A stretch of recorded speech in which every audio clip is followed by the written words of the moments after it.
I'd like to say, first of all, that I was born in northern Saskatchewan, a place called Stanley Mission.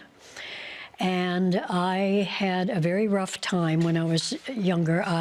As a baby, I was born in a sanatorium. My mother had tuberculosis. And I was born with weak lungs and had a lot of trauma, different things happened. And then I was adopted when I was 10 months old to a family that lived in Prince Albert.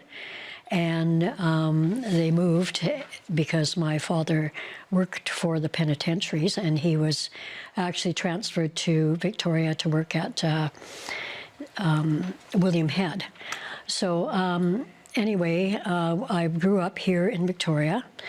And back then, it was the mid 60s, 64 and so on. And I went to a school out in Colwood.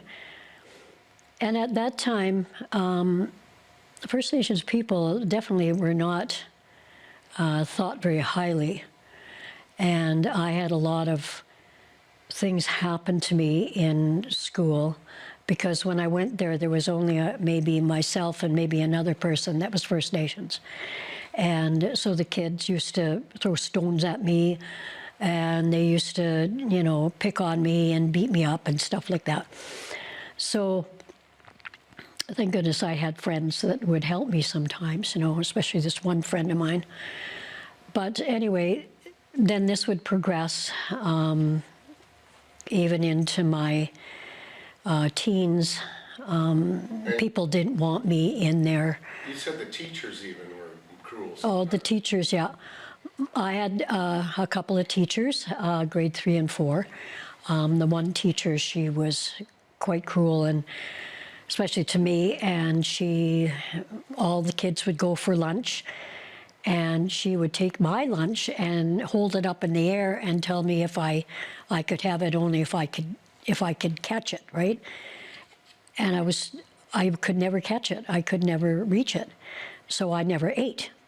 And I'd never get my lunch, which used to make me really sick, and I was quite sickly in those years due to that and other things.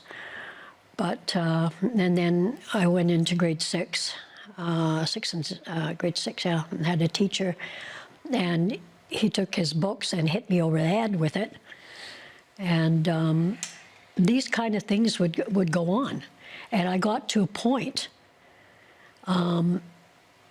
That, and with other things too, I got to a point where you just numb yourself to a point and you just don't feel it anymore. Then I got into my, and along with that too, even though the area that we lived in, that we moved into, was very modern, very this and that, but the people weren't that modern at the beginning. And didn't want me in their yard. They'd phone my parents and say, we don't want that Indian kid in our yard. We don't want, her anywhere near our kids and things like this. So this started me off with all kinds of other curricular activities like drinking and stuff like that. But anyway, on to when I was older, I remember this is, now we're getting into the early 80s, I was going to work at the Eaton Center, and I was walking down Douglas Street, and I was all dressed up, and this guy walked beside me or behind me, and he called me a dirty Indian, and I had nice heels on and, dressed up, for work. And he pushed me on the ground and on the cement, and I scraped both my legs, and I was bleeding, and my nylons were wrecked, and, he had called me a dirty Indian, and I wasn't allowed on the street. So I went to work like that, and there were several incidents like that would happen to me, but I just got used to it. It's a terrible thing to say, but I got used to it. And, even today, there's still a few things that happen, but very rare. And what I have to say about truth and reconciliation is that it did open a lot of people's eyes. It did, to the eyes that want to open. Not all, but to a lot, a good percentage. And, I had people actually come up to me when this first happened and came out. I had people come up to me and say, I'm so sorry. And I had one woman come up and cry to me, and I felt really bad, but, people were recognizing and seeing for the first time the atrocities that have happened to Native people, in everyday life, as well as the residential schools, and, several other things. But these are horrible things. These, why people can't see or could not see. We're people too, We belong too, just like everybody else. And it breaks my heart because my birth family, who I got to meet, being adopted, and I actually got to meet my birth family in 2004. And the stories they told me of the residential school, the stories they told me about their life, I was in tears for days, because it was horrendous. Why people could ever, treat other people like that, I remember there was a time in my life, I was in my early 20s, and if people were to ask me, okay, what nationality are you? I'd say I'm Spanish, I'd say I'm Puerto Rican, I'd say anything but that I was Native, because I was not proud of it. I didn't want that because I had had so much heartache and pain being a Native person that I didn't want anything to do with it at all. But today is a little bit different. I've gone back to my community. I learned about my culture. I've been through the sweat lodges. I learned about our people, our traditions. I even have my own Native name, and I'm so proud of that.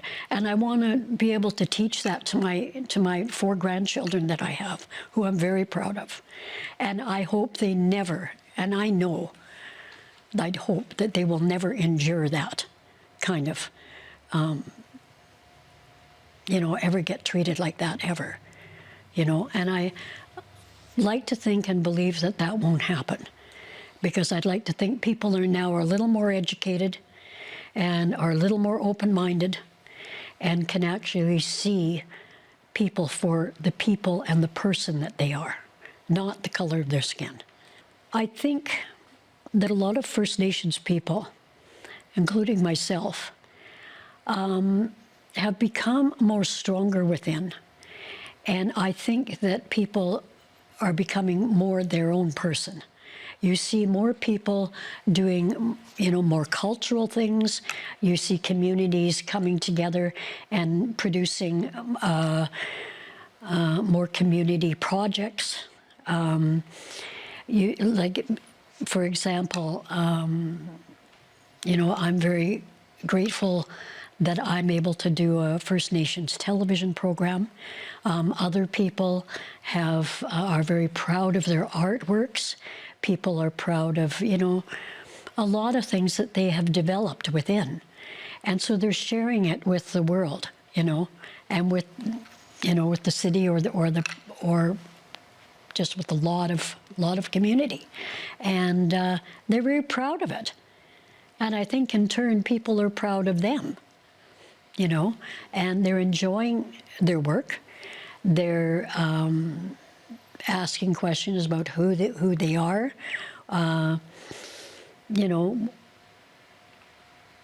their backgrounds, etc., and more First Nations people are willing to share that with other people, with the non-Native community.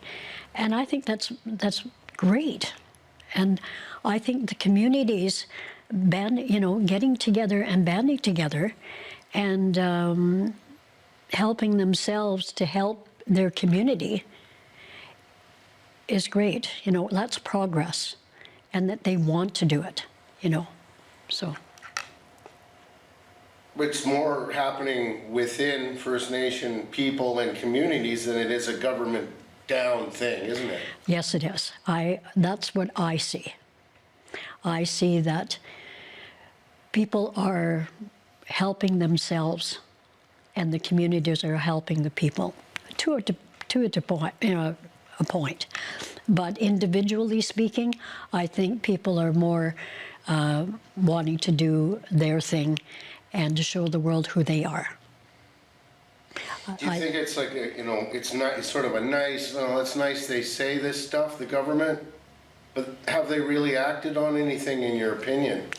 In my opinion, I think the government has, I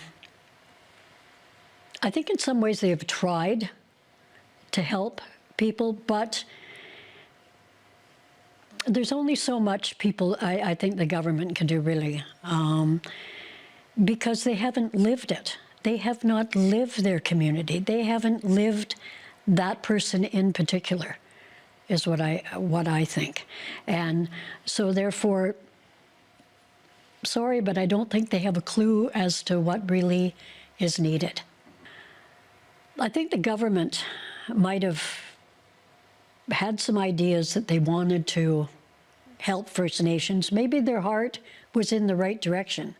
But as far as fulfilling all those goals, I'm sorry, but I don't see that there was very much progress done in that respect.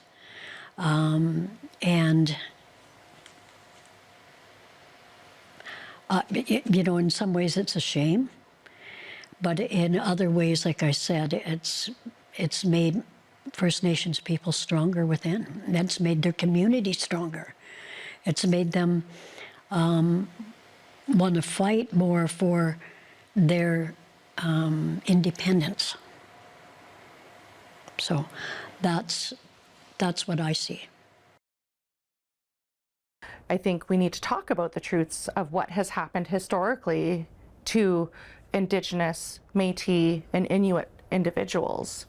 I think, having conversations like this is a starting point for myself. Anybody that, knows me or knows my family knows that I am a proud supporter of reconciliation, and I'm a proud supporter of our elders.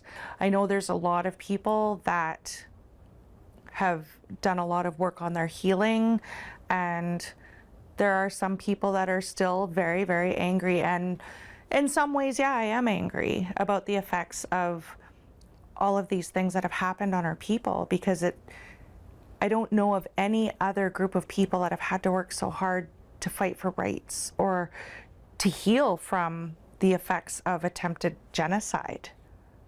I don't know if that's an easy answer.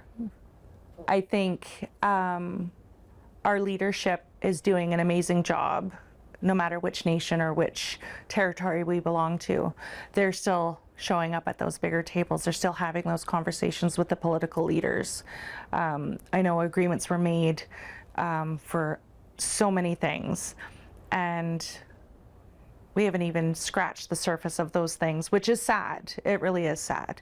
I think, when it comes to true reconciliation, I can only focus on what I can do and how I can protect and serve the people that are in my life. I'm very aware of what people's efforts are, but I can't carry that negativity with me, because that's not healing. When we're talking about things like reconciliation, it's not that we're asking you to fix the harms that your ancestors have done to our people, but we are asking for you to do the things that Canada has said that they're going to do to support our people.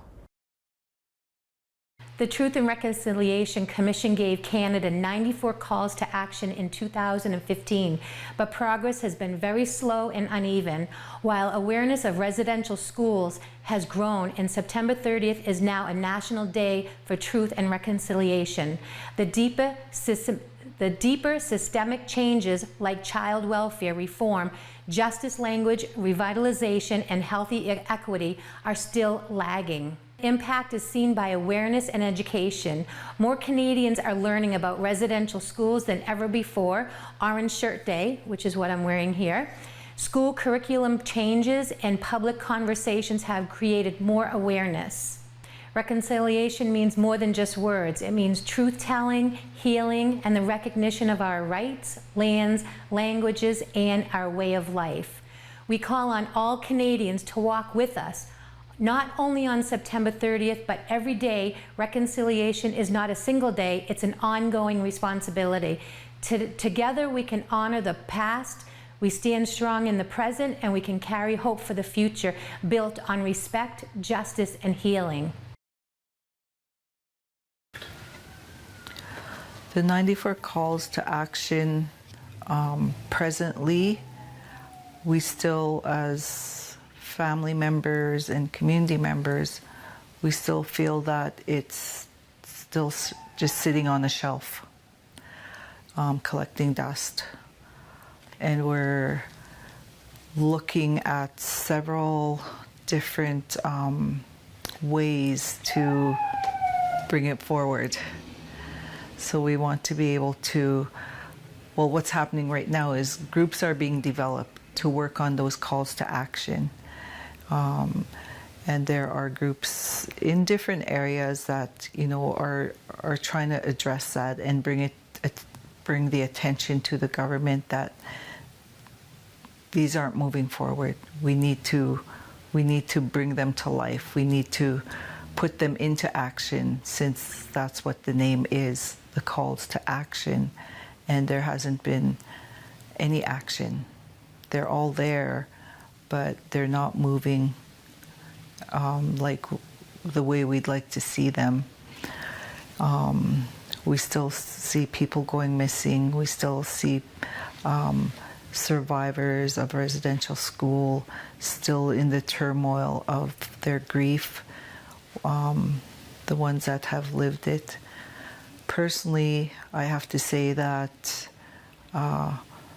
my mom was a residential school survivor, and many of her siblings, some who are no longer with us on this earth. It has taken a toll, along with the third generation, which is my generation, my brothers and my sisters. 3 of my siblings are no longer here. And, you know, I believe that's a part of what residential school has bestowed upon us as our outcomes of life. We didn't have those opportunities to be able to talk to non-Indigenous people when we reached out for assistance. When we grew up, we were in schools. I was in a Catholic school, and a lot of my other family and friends were in public schools, and there was no difference. Like, both schools were detrimental to our education and our upbringing, because they didn't even give us a chance to succeed. We were the ones that sat in the back of the classroom. We were the last ones in line to receive any kind of special treatments.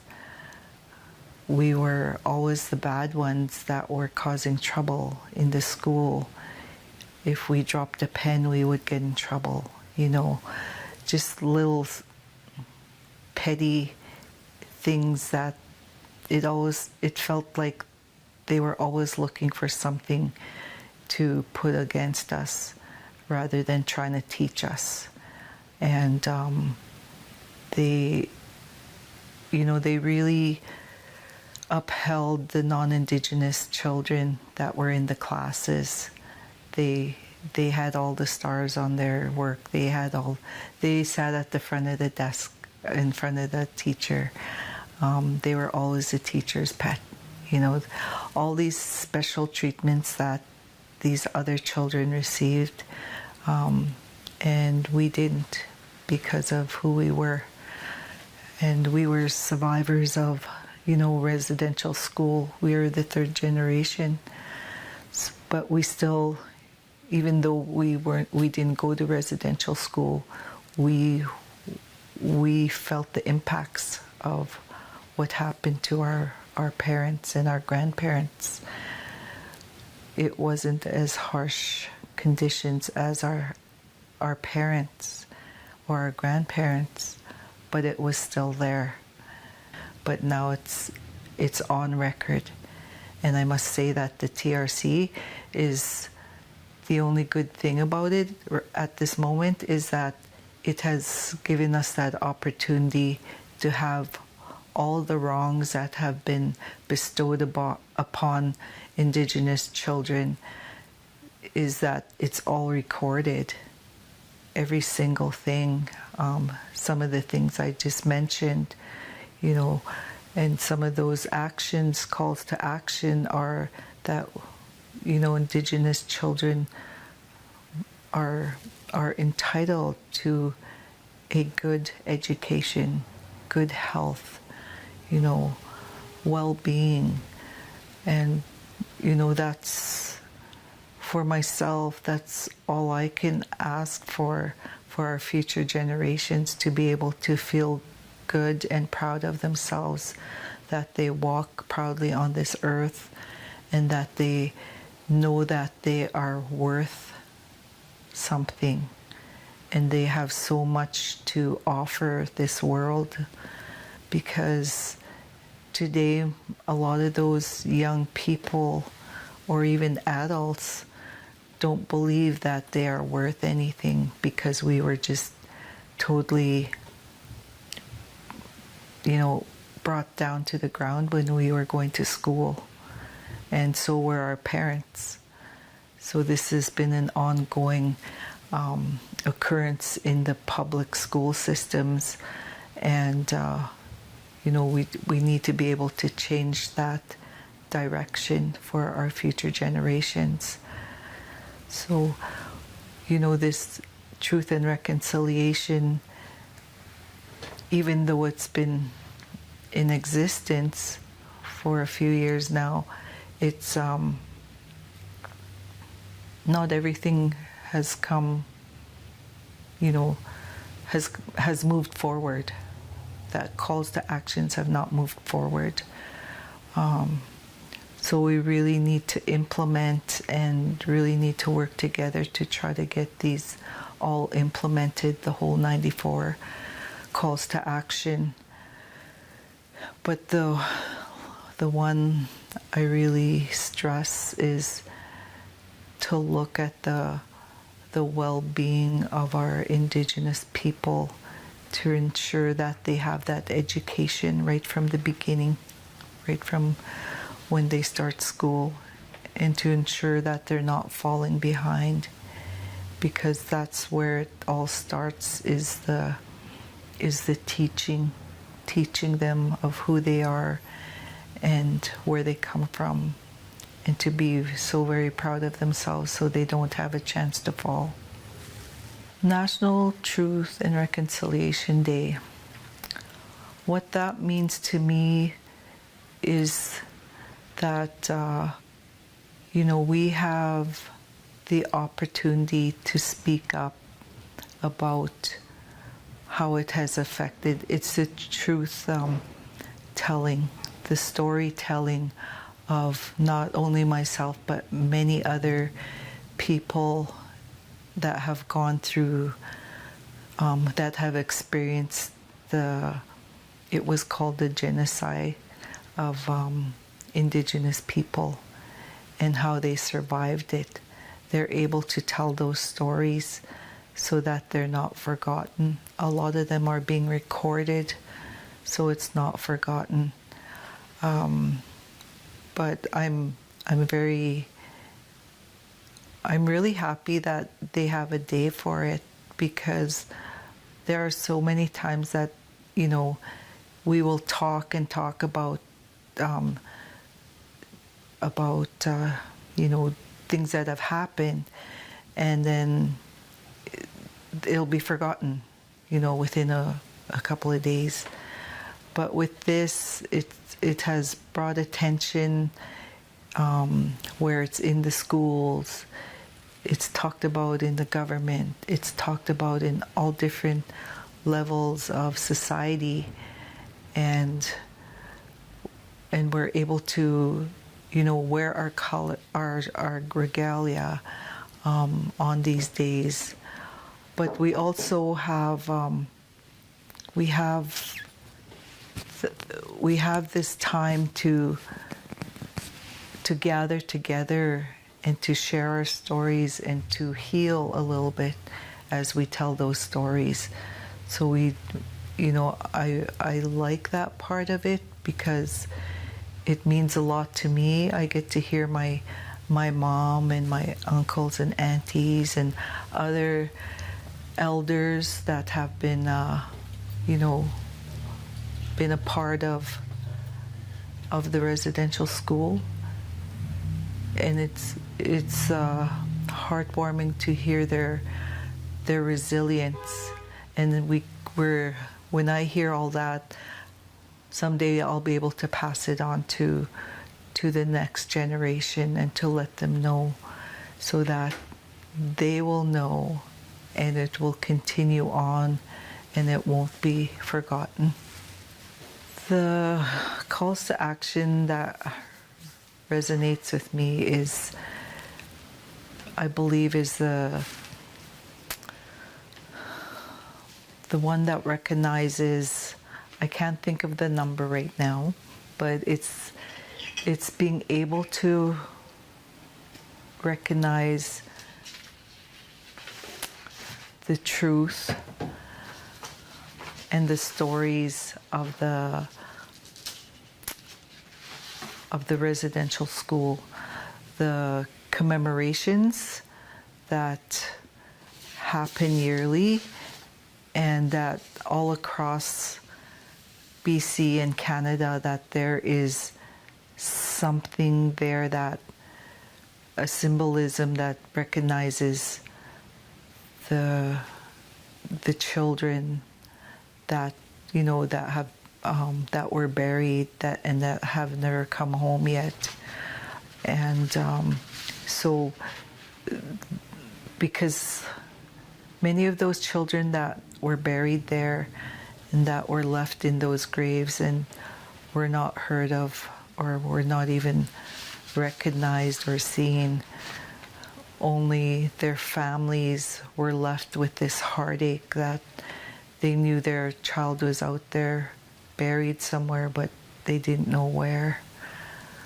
So that recommendation of having a commemoration in bringing the children home, and honoring those children, is something that is dear to my heart. I didn't know anybody personally, but I know there was a lot of friends and that have had their relatives there for years at Lee Jack School. And when my mom and I walked on the residence, and we walked through the graveyard, and you know, she was walking around, and I was following her. I was by her side holding her, and she just said, "I'm trying to find my friends." And I'm just like, I'm trying to hold it together as she's walking in there and looking at all the gravestones, and then she'd see one and she'd say, "Oh, I remember her. She was so nice." And she was 5 years old, 5 years old to 13 years old when she was there. And I just can't imagine, like, for her as a 5-year-old to live in a place like that and to be taken away from your parents. And that really broke my heart to see her and to see her looking for her friends in the graveyard after all these years. And, I really put my hands up to her because she truly is a survivor that, survived the hardship and, all those terrible memories of being in that school. Just heart-wrenching. But I'm so proud of my mom for surviving that terrible school. Truth and Reconciliation primarily refers to the Truth and Reconciliation Commission of Canada and its mission to document the harms of the Indian residential school system and its lasting legacy of Indigenous peoples in Canada. The TRC work led to the 2015 final report with 94 calls to action. And its findings are now a historical record housed at the National Center for the Truth and Reconciliation. Reconciliation is an ongoing process that involves healing relationship between Indigenous and non-Indigenous communities through public truth sharing, apologies, commemoration, and the implementation of the TRC's calls to action. September 30th is recognized annually as the National Day for Truth and Reconciliation to honor survivors and remember children who died in residential school. One of the things that I think that they've done really well, and I will give that to First Nations communities, are ones bringing that information to the forefront. And that's just the public awareness around what happened at residential schools and the atrocities that happened there. But again, that was because of the 215 children that were found on residential school property. And that was really what broke the news and started, Canadians questioning what their legacy was here in the community. But if we talk about all of the 94 calls to action, you're talking about child welfare. Our children are still being taken and put into the systems. When we talk about education, our education is slowly being cut. And that education part where the language was already taken from us and now being resold through college degrees, university degrees, PhDs. One of the things that I think that definitely needs to happen more on a governmental level is to acknowledge the genocide that happened here. In order to really start the healing, the apology that happened, yes, but we still don't recognize it, Canadians, as a genocide that happened here. And so I think that we need to work on fostering those better relationships. Of Truth and Reconciliation has certainly been demonstrated across different sectors that I've personally worked, both within health authority as well as academia. I think that professional situations and settings are certainly expecting a lot more accountability, truth, honesty, actual depictions of history of what we know as Canada, and Indigenous perspectives of that history and the impacts of colonization, the impacts of, attempted genocide. And what we're seeing today within health outcomes, whether it's the health authority we're talking about or other aspects of justice, I don't think that the general consensus is that they have been all met yet by any means. I think that we have a lot of work to do. I am encouraged by a lot of work, but I also know that there's a lot of work that has to happen. Being the mother of a Dacath daughter and being in close kinship ties with her community, I would say that the historical impacts of those loved ones that I have and those that I know in the community also that I serve is that truth and reconciliation really is, it's a restitution that needs to be where people are held accountable for actions that maybe they aren't responsible for, but we need to do things better, right? And so when I see consistent discrimination, I see consistent racism happening, there are huge impacts for that still isn't being rectified, and I think that the only way through that is for us to continue to dialogue and to hear people's stories and voices, and I think that we need to slow down in order to do that. So for me, it personally means my commitment to truth and reconciliation is my commitment as a Métis ally here in what we know as Kelowna and beyond in what we know as Canada. And so for me, it's heart-centered work. It's reminding one another of human-centered values, and it's also healing, aspects of my own blood memory, but the blood memory of each and every person, because the past, present, and future does exist like a braid for everyone. And sometimes that past part of the braid is really impacting the present, and we can't really move forward in the future without healing in the past. And so I think that healing intergenerational trauma is something I'm always inspired and committed to, helping to support those conversations, even with my own story of doing that for not only me, but my daughter and then her children.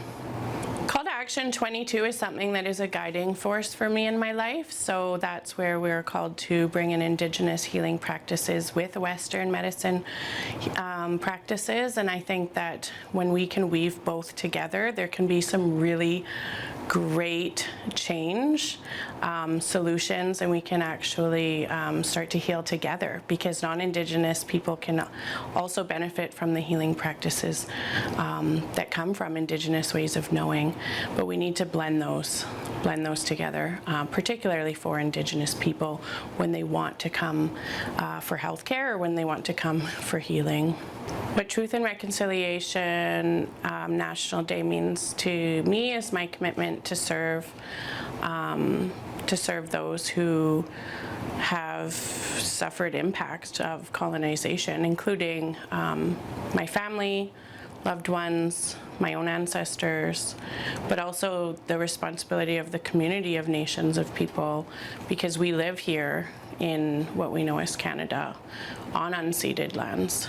And it's important that we acknowledge and understand that there's a lot of community healing that needs to happen between non-Indigenous and Indigenous people, and it means all of us coming together for that to be made possible. And I think that this day does bring people together.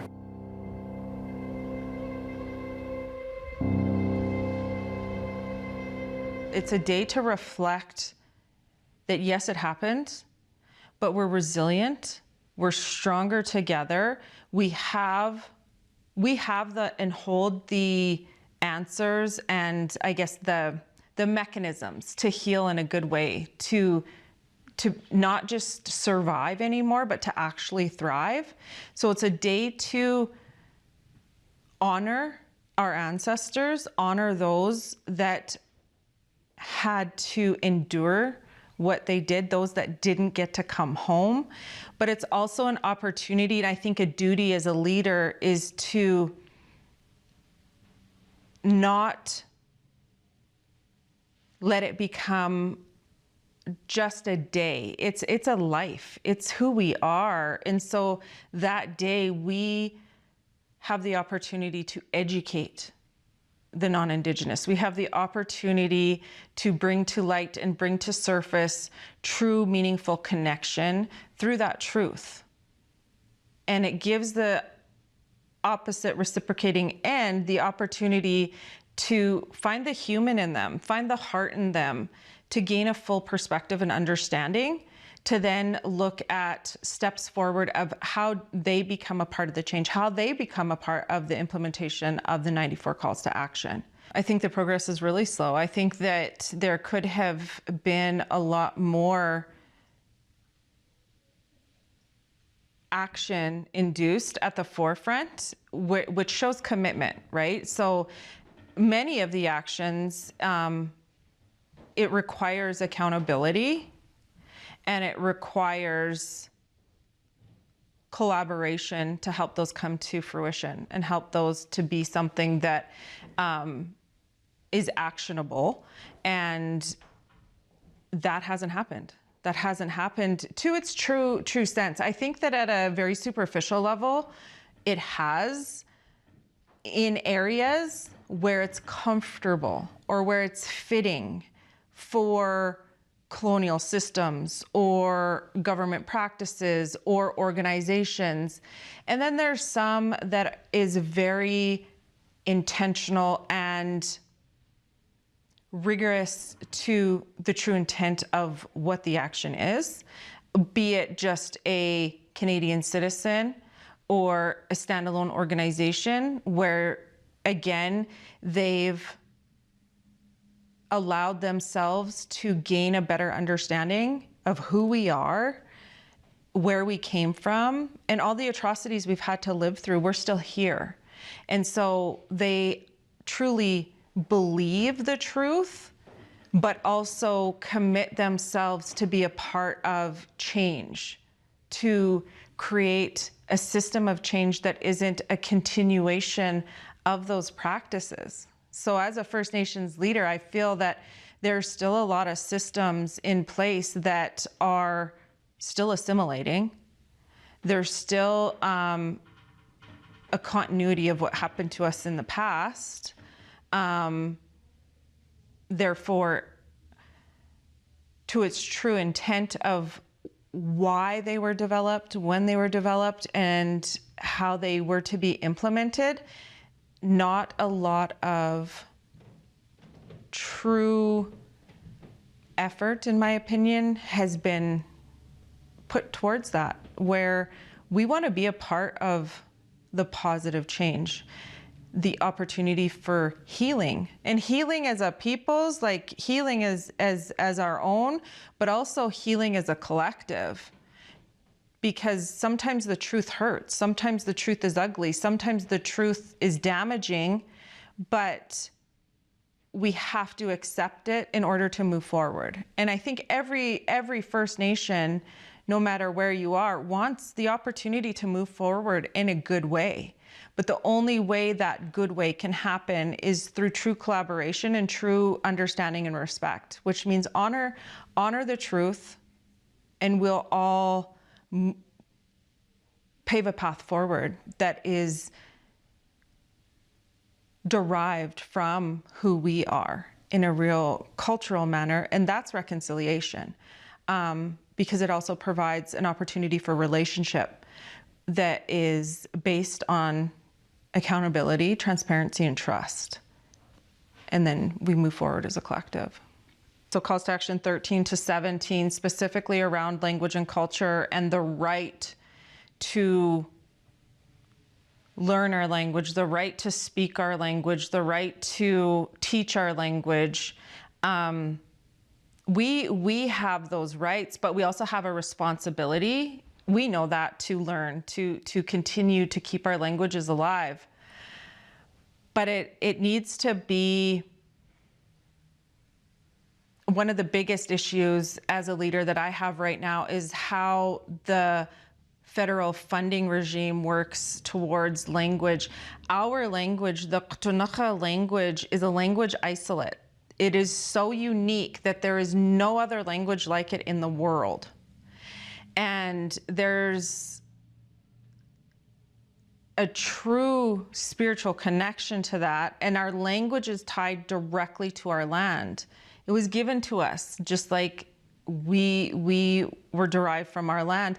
And that's our connect. That's how we communicate. That's how we gain our perspective, understanding our obligations, our duties. And without the proper respect and implementation of that, we lose a part of ourselves. And that's, again, another form of genocide. And we can't allow colonial systems to continue to erode who we are and our importance.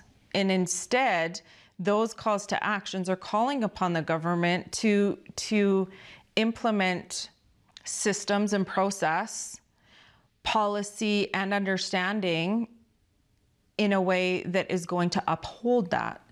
And that's not being done. It's, you know, we have a tendency to live in a world right now where everything has to be at such a speed and one size fits all, right? Break it down into provinces. BC alone, we have 3 isolate languages. None of the other provinces have that uniqueness, but yet we are continued to be pulled in with everything else, where it loses that true meaning. It loses its essence of what it is and its uniqueness. And then we have to fit molds. And that's not how our language works. That's not how our culture works. That's not how our spirituality works. And when the colonial systems can understand and have enough trust in let us lead the way, specifically in matters of who we are, they will actually see the change and the truancy that they need to make better decisions that, again, will result in that true collaboration, and beautiful things will come from it. Where we're in a society today where we all need to work together for the greater good. We all need to pitch in for a better future for our future generations. And I think that that's a really important perspective or understanding, that people that have decision-making authority and power need to really take into consideration, and they need to put us at those decision-making tables. So call to action 92 around, and they call it business and reconciliation, I believe. But the really key pieces in there are having the First Nations have the authority, the autonomy, and the right for free, prior, informed consent, the right to be, we're not just stakeholders, we are decision makers. We have the authority and we have a huge responsibility. And I think that that's the key piece that a lot of colonial systems don't understand. Is you hear a lot about rights and title or recognition, so they fall into, well, let's give them let's recognize that they have these things, and let's recognize them by giving them opportunity to provide input, right? That whole consultative piece of it. Let's consult with them. Then we can say the First Nations had a piece in this. They're the ones that put forward this information. But again, it's not deep enough. It's still that superficial layer piece where, no, put us at the decision-making table at the appropriate level. Because also, again, I think that we're at a place in time right now where we can't all be painted with the same paintbrush. Our uniqueness in our languages, in our ceremony, in who we are, needs to be at the forefront. It's integral to move forward in a good way for us to be able to ensure that we're doing our due diligence with our responsibility piece. And that's specific when it comes to lands and resources. We have an inherent responsibility to take care of the lands, the waters, all living things. We also have laws. It doesn't matter what First Nation or nation or groups of Indigenous peoples and where they come from, we have laws. Our Aqnumut Stitlish, which is our natural law, is unwritten. They are laws that have been here since time immemorial, thousands and thousands of years that have never changed, where our colonial systems and practice is change laws or create laws to move something forward, to gain access, to change responsibility.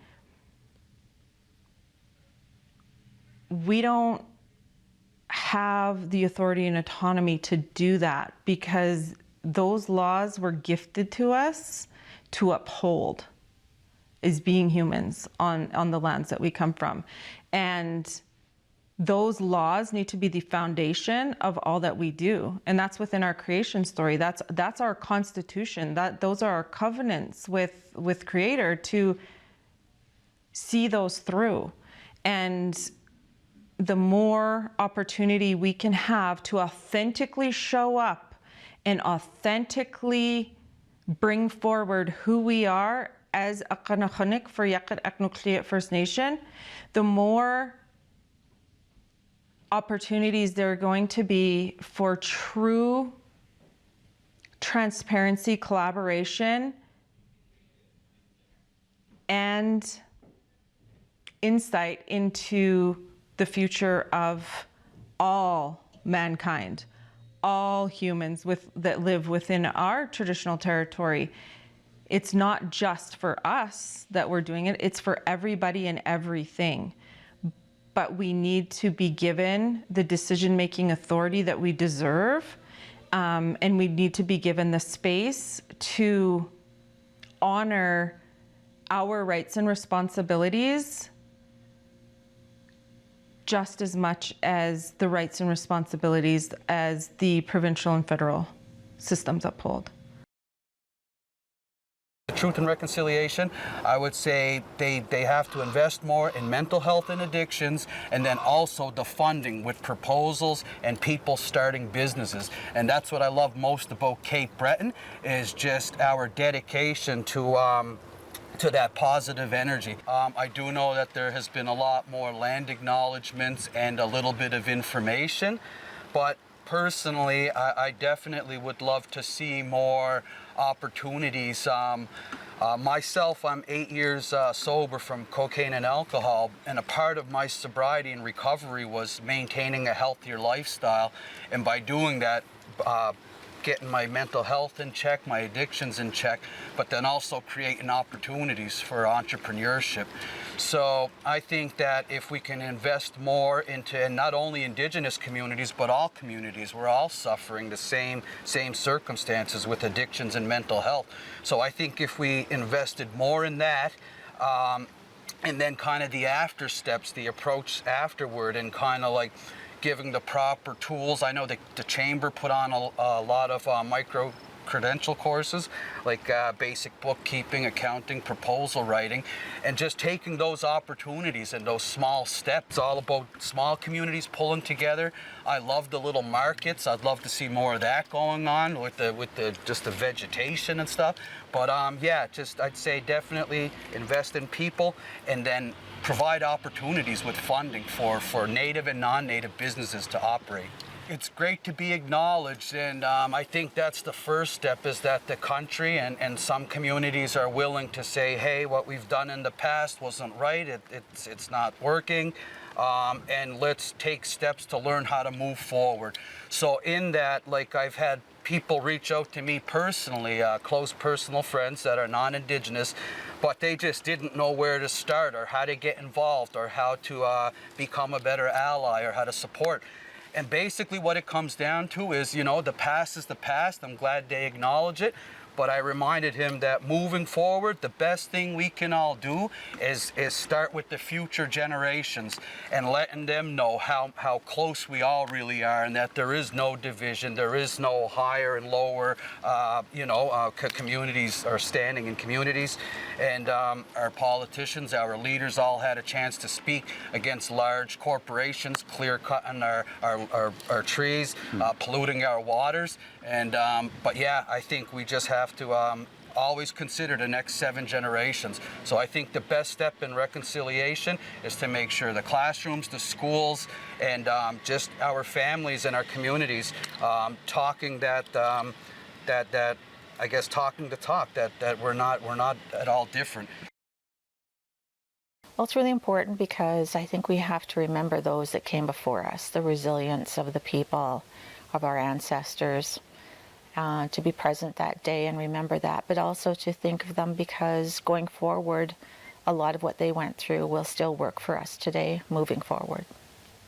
Well, for myself, as a 60 scoop thriver, I would like to say yes, a lot more than they are, but I think it's slow going.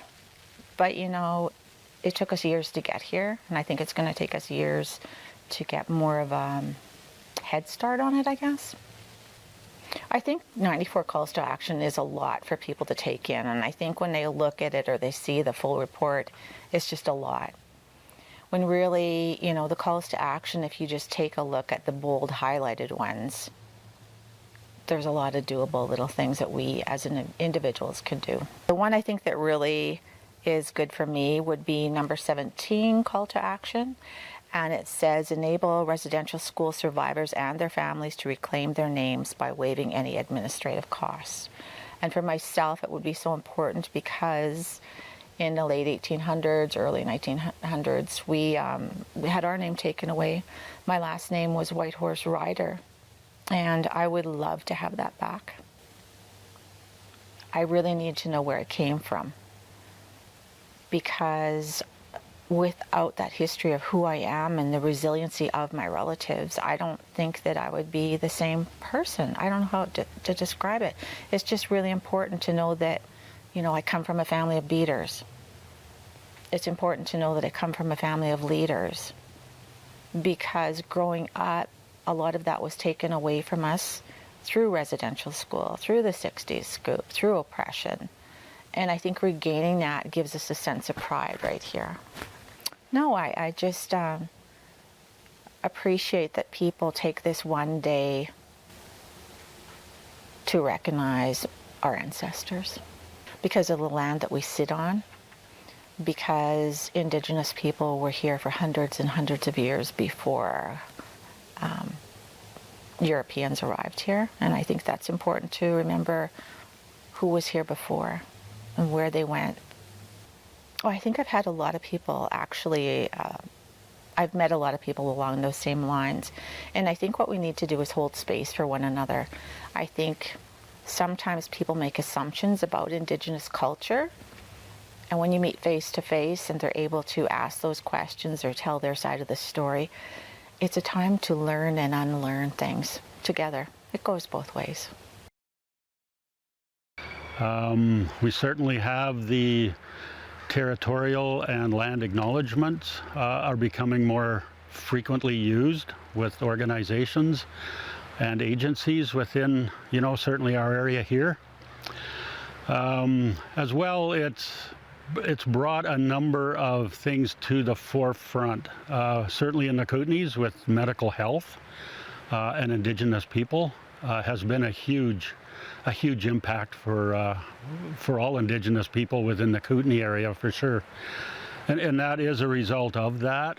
So yeah, there's a lot of positive impacts that have happened already and are in the progress of continuing, in that regard. We have found in this area a lot of the Indigenous people were apprehensive, about going for medical care, medical aid. Some of them have experienced how they feel, racist comments to them, racist treatment and that sort of thing.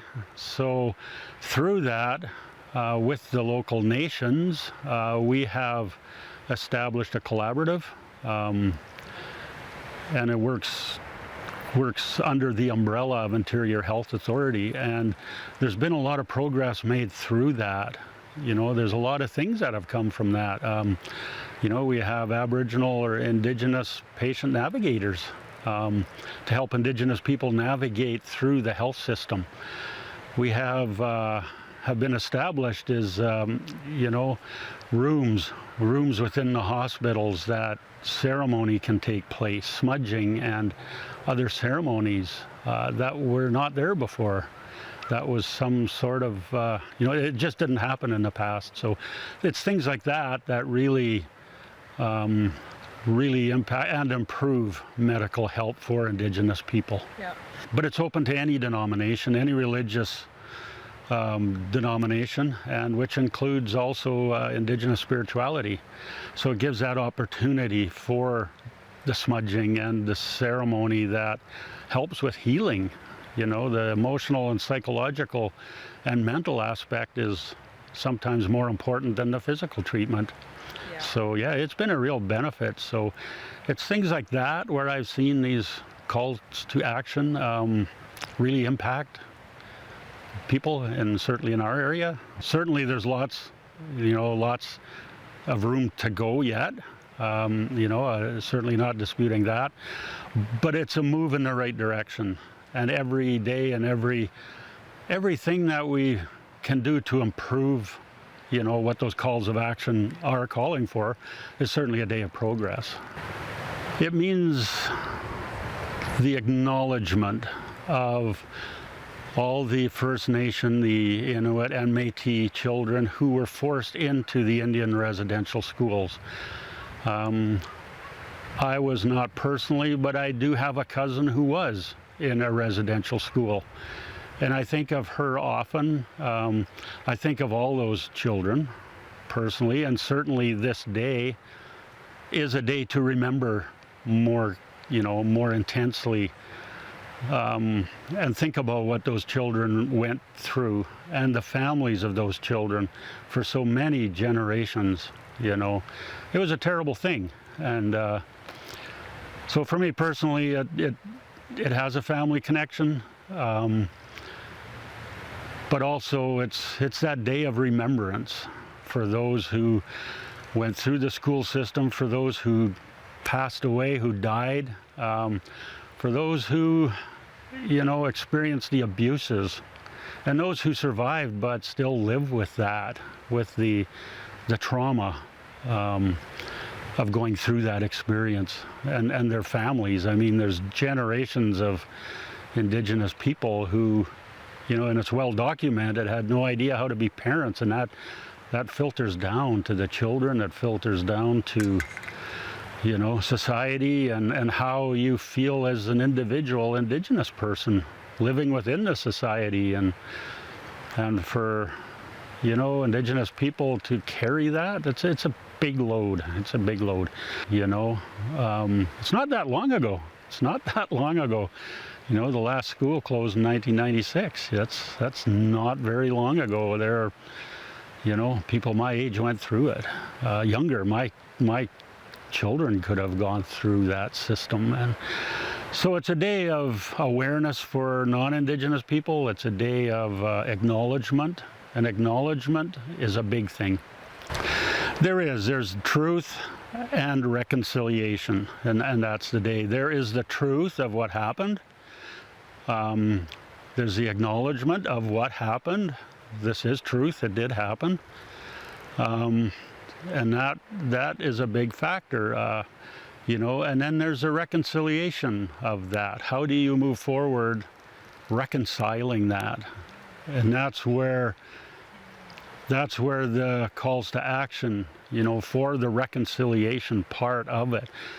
The truth has been told, you know, and as I said, and people carried that.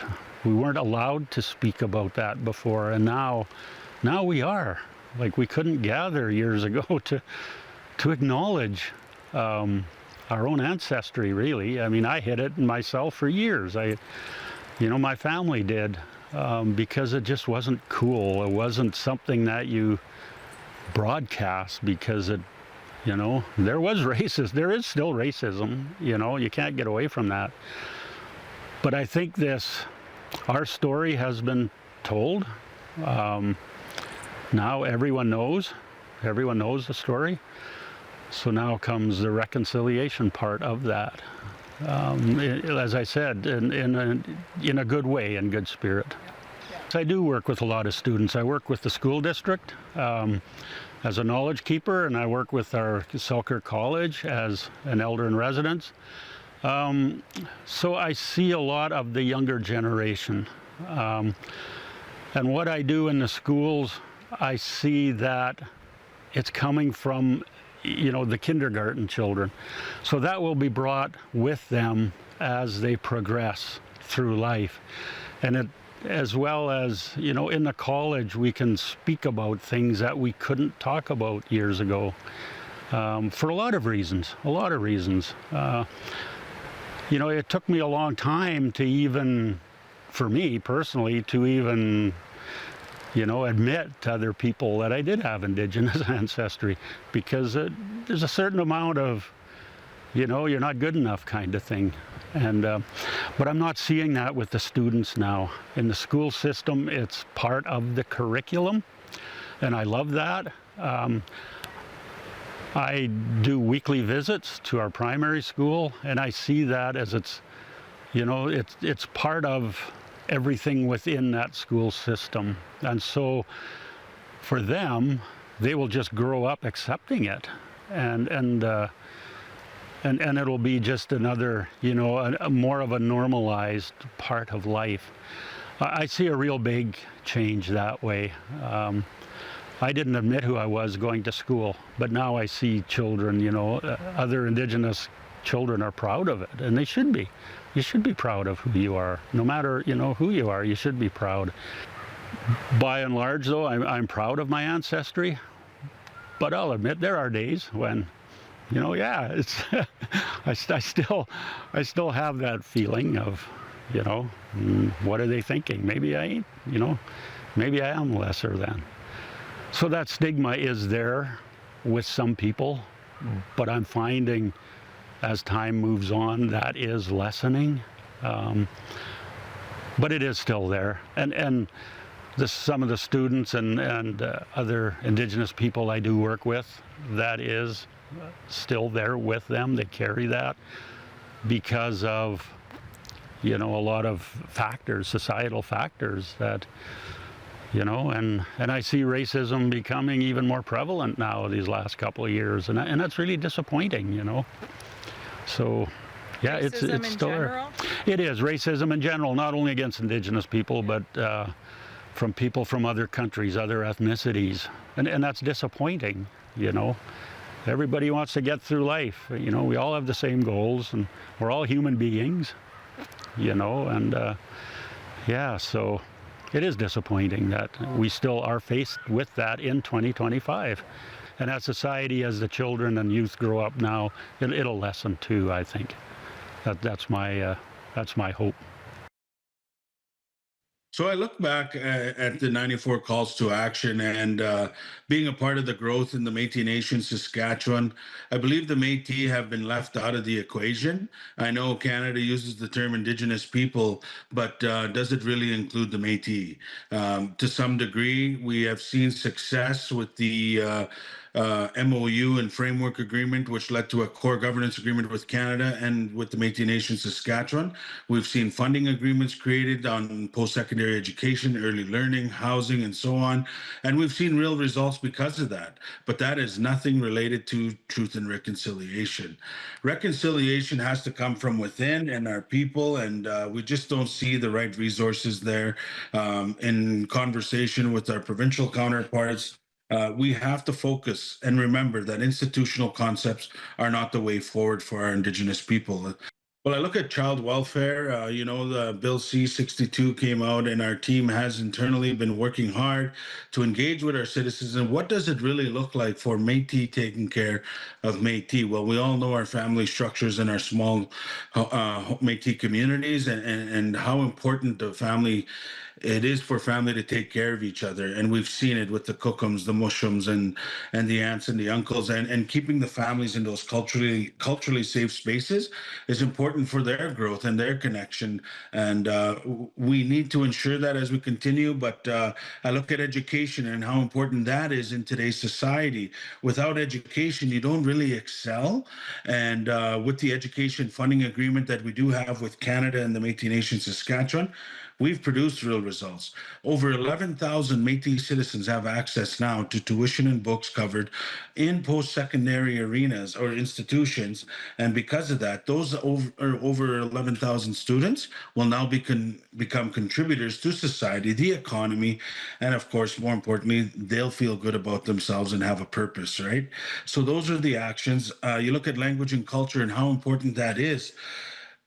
Outside worlds do not understand how important language and culture is to us as Indigenous people, and me specifically as a Métis person who struggled with 25 years with addiction because I was disconnected from who I was.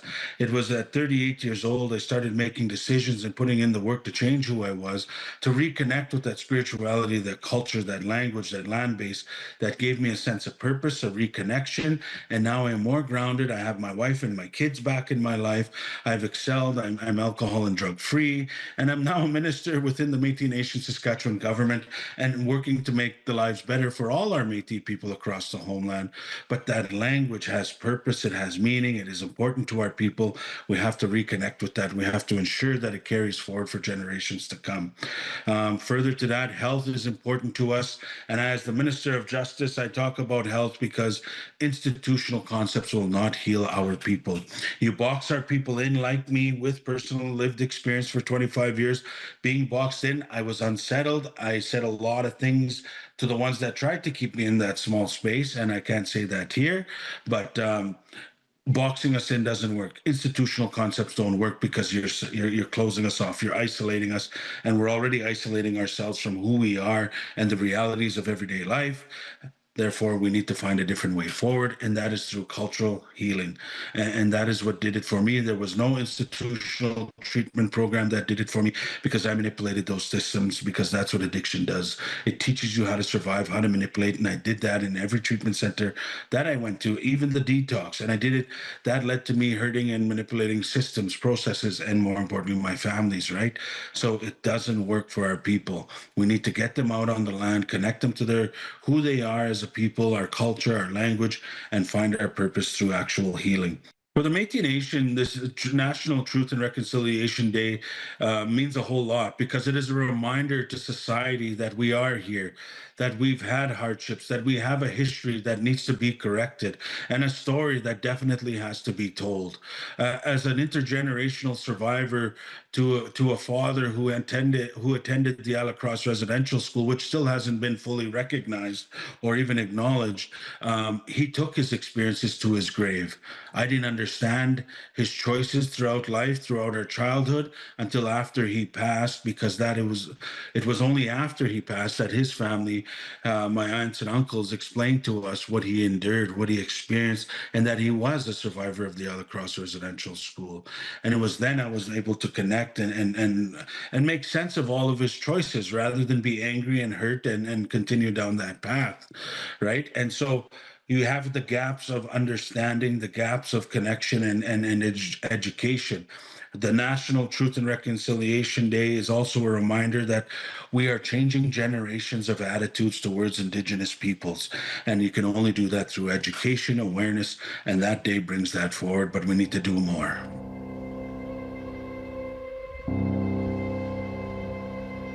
I think that one of the issues about this whole thing, I mean, they've been around for quite some time, but really it's not part of everyday life, you know. And I think that in order for us really to be making any kind of progress around paving the path to reconciliation, that it needs to be far more reaching, and we need to find ways to make it more accessible to every person. Because certainly, folks in, organizations and government, et cetera, they're all aware of that.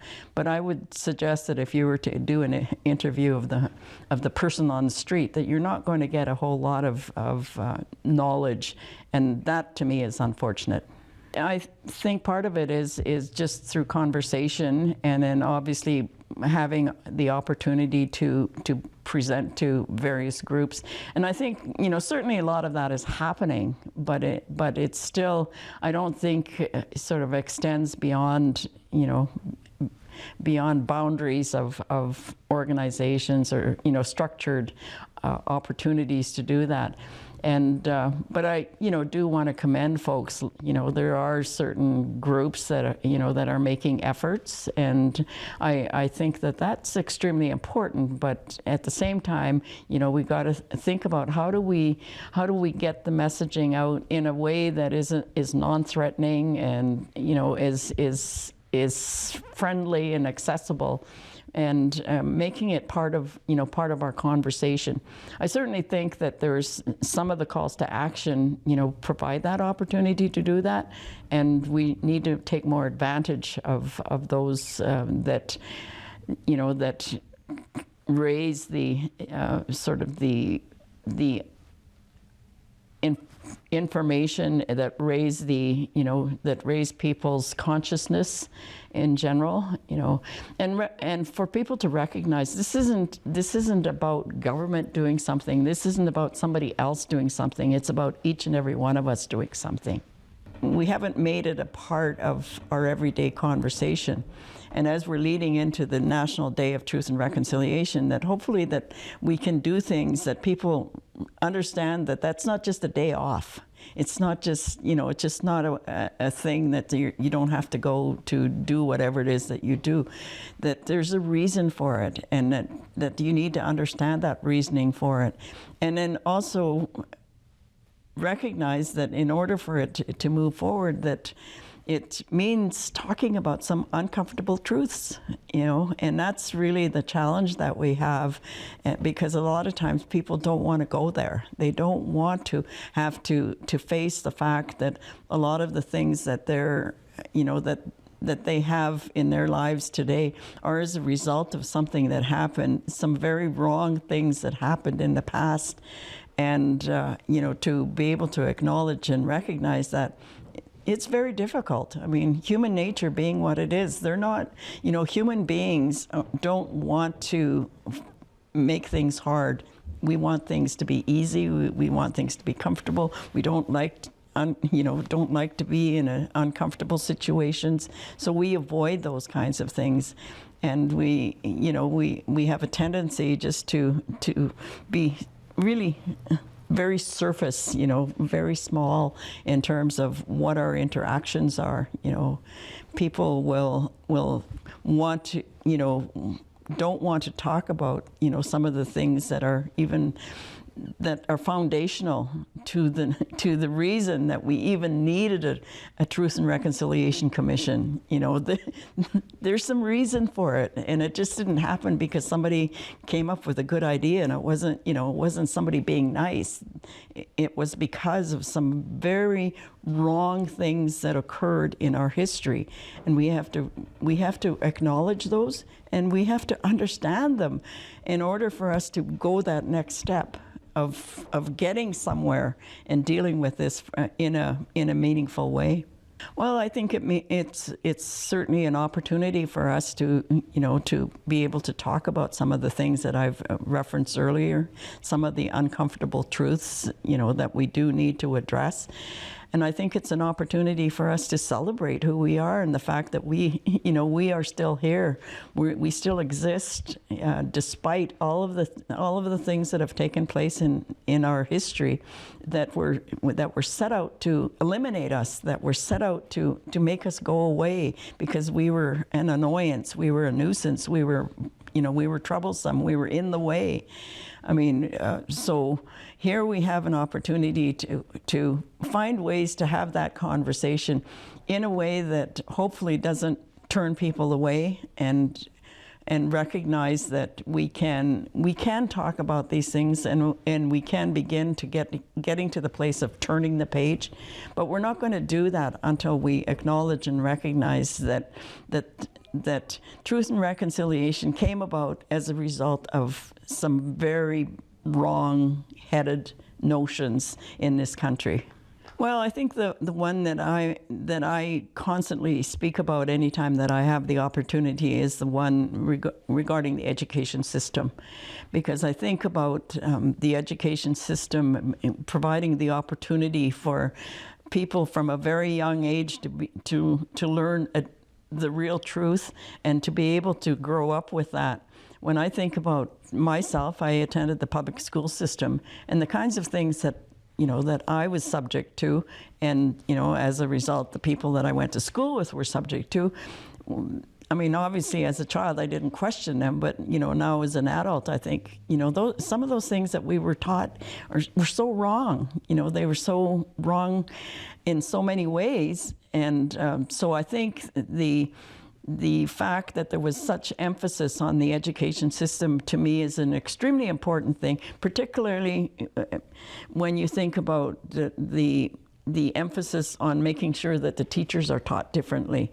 Because in order for the education system to actually be revamped, the people that are responsible for the delivery of the education need to make sure that they're provided with the tools and the information that will allow them to be able to tell a different story, so that the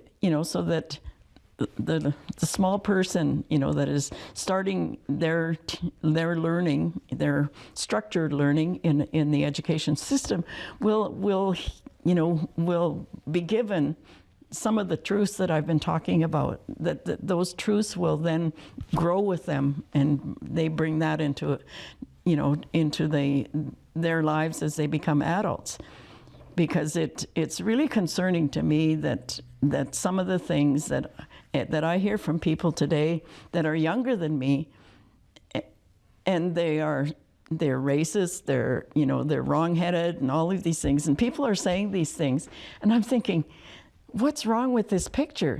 These are people that that should have been learning something different, but they haven't been. And so we need to revamp this system that is teaching wrong things about the foundation of this country. The fact that it's built on the notion of terra nullius, which was an empty land, or the doctrine of discovery, which meant that these folks came along and they discovered this place as though it was empty land. All of that is wrong, and then we have the creation of Canada based on the fact that initially it started out that there was going to be sort of even kind of our opportunity to have conversation on a more or less balanced basis. But as time went by, that you ended up having people suggesting then that the folks that were here, the Indigenous people, were less than. So as a consequence, all of the things that that have led to the building and led to the creation of the things like the Truth and Reconciliation Commission became part of everyday life, and and there we went as a country. We started going down. What do you think it is, specifically on the education side of things, that these things are taught to children at a very young age? Because I know that the younger kids are the more kind of formative their brains are, and because we're talking about truth here. The education system is designed to provide tools to young people to grow into good adults, and that's not going to happen if they're not provided with truthful information. And if we indeed are going to change the narrative in this country, And that's something that, that I think is extremely important. If anything is going to, it can't be just one or two things. It has to be a huge, it has to be a shift. And, that's going to take a lot of work. And we've been working on this for how long now? And, how much have we moved things? Not very much. So I think that, unless we deal with people from a very young age who it becomes instilled in them, and it's, and it's not, we're not telling them, we're not programming them, we're just providing truth. And that truth then grows with them into adulthood. In fact, I'll just use an example. Yesterday I spoke to the steelworkers who were meeting out at St. Eugene. And one of the things that I say to groups is to issue an individual challenge, to each person to say, what is it that you can do? Because, you look at the calls to action and people get overwhelmed. You look at the UN Declaration on the Rights of Indigenous People and you go, oh my God, that's just way too big, that's just way too much. But then what I ask people to do is look at them and then find the one thing that resonates with you so that you can begin to make a shift in your life, that you can do something that you're going to do differently in terms of how you behave and how you teach your kids, and et cetera, so that means that individual action is what we talked about at the very beginning. How is this going to happen? It's going to have to happen person by person, and those people need to take that personal responsibility of, first of all, accepting that there's something wrong. That's why we had to have a commission, and accepting that they've contributed to it, even though they may think they haven't. But when you start thinking about how people behave from their point of privilege, and all of the things that have occurred as a result of the wrong-headed notions that I referred to, of the empty land and all of that. Talk about the land. People talk about their land. And I'm thinking, and in this area, it's right in the middle of our homeland. And, what do we have? We have postage stamp pieces of reserve land that we don't even own, but really when you come down to it, nobody owns land anyway, because guess what? You can't take it with you, but it's just a matter of people trying to make that effort, I guess, and whatever that effort is for themselves, I encourage people to do that, because a lot of times that I find that people would prefer that Indigenous people are frozen in time, that they are the stereotypical notion of, of the picture that's been drawn over the years, and that people aren't acknowledging that as society is evolving, so are we, that we don't have to be only brought out to dance and drum, and I say that because, a lot of times that's what people think about. They don't acknowledge the fact that we've got emerging artists, we've got emerging business people, we've got businesses that are thriving, and we're doing things, and that we're good neighbors, and we're willing to coexist on Amakas-Tunacha. And we just hope that people would acknowledge and recognize that too, that the place that they've chosen to be their home was our home long before anybody came along, and acknowledge that. And I'll say that because a lot of times we hear the land acknowledgements at, whatever event, but unless people think about it and it's meaningful to them, don't bother, Don't talk about being on somebody's homeland if you don't mean it. If you're only saying it, because, somebody told you to say it, and that's what I mean by, in order for us to make, to really be making progress, that personal responsibility comes into play. I'm going to say really slow, really, really slow. I mean, when you look at it, First Nations, Inuit, Métis people have been done. Canada has, what's the word? Their fiduciary duty. Like they've been done wrong for 200 years or more, right? Yeah. So it's going to take a long time to work on those, and sometimes those calls to action are not priority, not even with First Nations, Inuit, Métis people, right? So they're moving slow, and I think we need bigger voices to get those calls to action working. Like I think some have finished. I can't think of one on the top of my head, but I think there are some that have been worked on and are done. They made the effort to do them, but most of them are still hanging on clothesline. I don't know how to put it. They're not written in policy. That's the Western world, right? Everything has to be written in policy. It's written in stone. And I'll speak for myself, but I know Grace knows this. I always say nothing's written in stone, except your epitaph. So the calls to action are moving, but yes, Grace is correct and right. Of course, like they're moving too slow. They're dropping off the horizon, right? And we need more people to know more about this. The Forest News Awakening. Like one of the calls to action is with language, right? And that's failing miserably, right? How many of our young people are learning their own language and culture?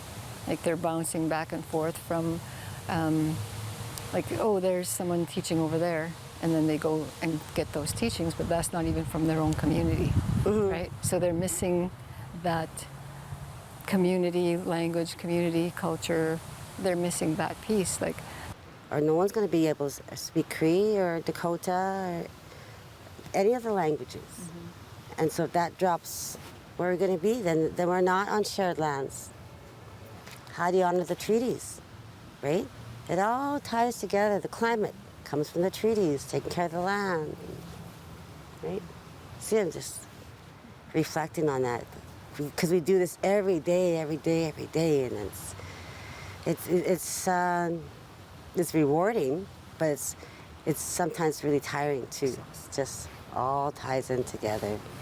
And it's that all people, not just non-Indigenous people, all of us have to participate. And when you're saying, people think, even our people say, why should we speak to them? Why is it on us to educate them? And we say, yes, it's not on the backs of our people to educate the other, whoever. But it's, like Grace said, our responsibility is I speak for myself too, but you should be doing it. I do it for the people I love, right? And for future generations to come. Because we don't want our people walking through Walmart being followed by a floor walker, because that's happening, right? And when we're the first peoples of this country. So we just need to educate more people. And we need our people to do that, right? Not books. Like that part is, especially when the calls to action regarding the lawyers, right? Like they need to take an educational course. But that's stalled across the provinces. I think only 1 or 2 provinces, and I think it's the West, but not Manitoba, right? What's that? When they're supposed to take a course, the lawyers, when they're future lawyers, on governance. That's stalled. Why aren't they pushing for that? Because we had spoken to this before, to one of the law firms here. I said, well, we have the highest people incarcerated, our people. Yeah. Have you seen so much orange in one day? That's absolutely amazing. And what it has done, I think, I mean, it means a lot for me to go to do that because I'm in residential school, my family. But also, it brings the awareness to small towns like the one that I live in, which is a very non-Indigenous town, but somebody told me that it wasn't, but I don't. Yeah. I have to see the books on that one. And they actually are reaching out on certain things, like we now have an Indigenous healing garden alongside a seniors garden. and then they're going to make it bigger. And then, yeah, so they're starting to consult with First Nations because apparently in that town used to be a First Nation settlement of. Oh, really? Yeah, Assiniboine, Dakota, Assiniboine, Innu, and Anishinaabe. But everybody has a story like that, right? Like the kids' clothing were taken, and they didn't have it wasn't just one person. Yeah.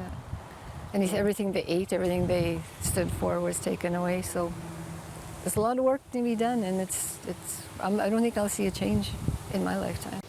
But we're gonna still push, like educate others, right?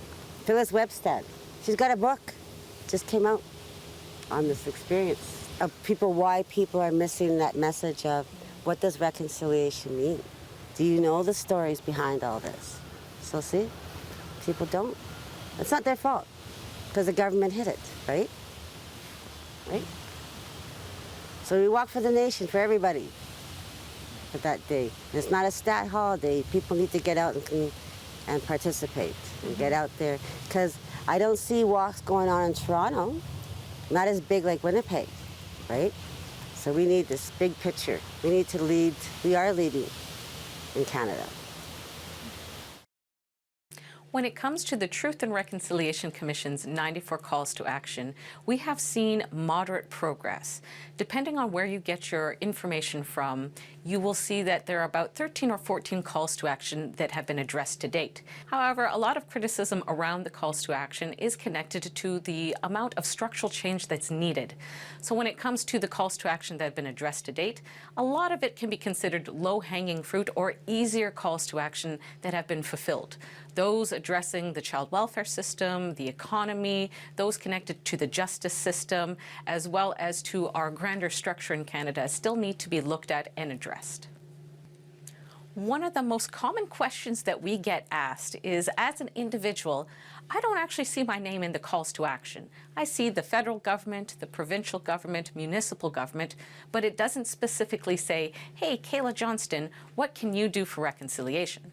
So the best piece of advice I was ever given is to take a look at the thematic topic areas.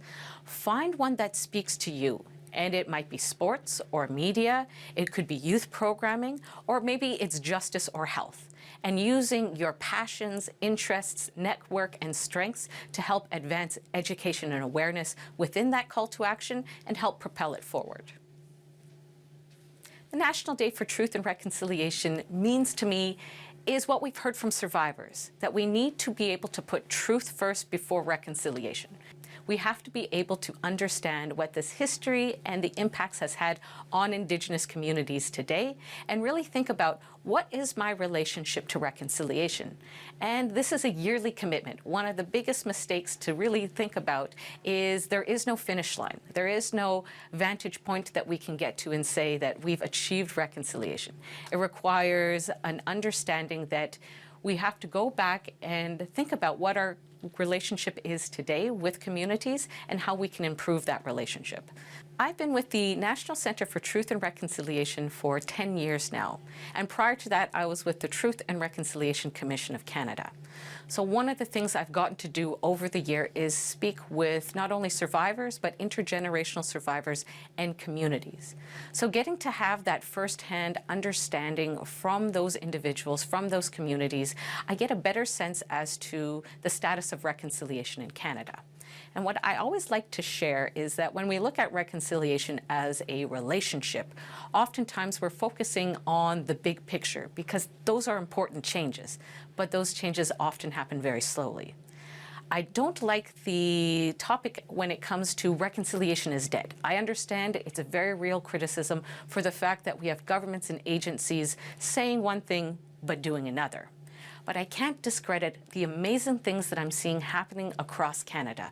The pockets of reconciliation that are occurring in schools, workplaces, communities, but also in Indigenous and non-Indigenous families. Reconciliation at that micro and meso level is alive and well, and we want to see that grow, and we want to see that increase over time. And how we do that is through education and awareness. So the more people know about the Truth and Reconciliation Commission, about the 94 calls to action, about the history and legacy of residential schools, we can continue on that journey forward, as I mentioned earlier, but also really think about how can I situate myself in a place where I can help others and use that as a means of propelling things forward. I absolutely think that the 94 calls to action are making an impact in all of the industries within Canada. And I think, of course, that there can be more work to be done, but the fact that they're even being implemented and talked about at the tables where decisions are made is huge. I think one of the things that I really seen a push towards is expanding access to language and culture within the educational system, within the justice system, within media, broadcast media, social media. I think especially the younger generation is being more, and when I'm saying younger, I'm talking about like 45 to 18 to 45.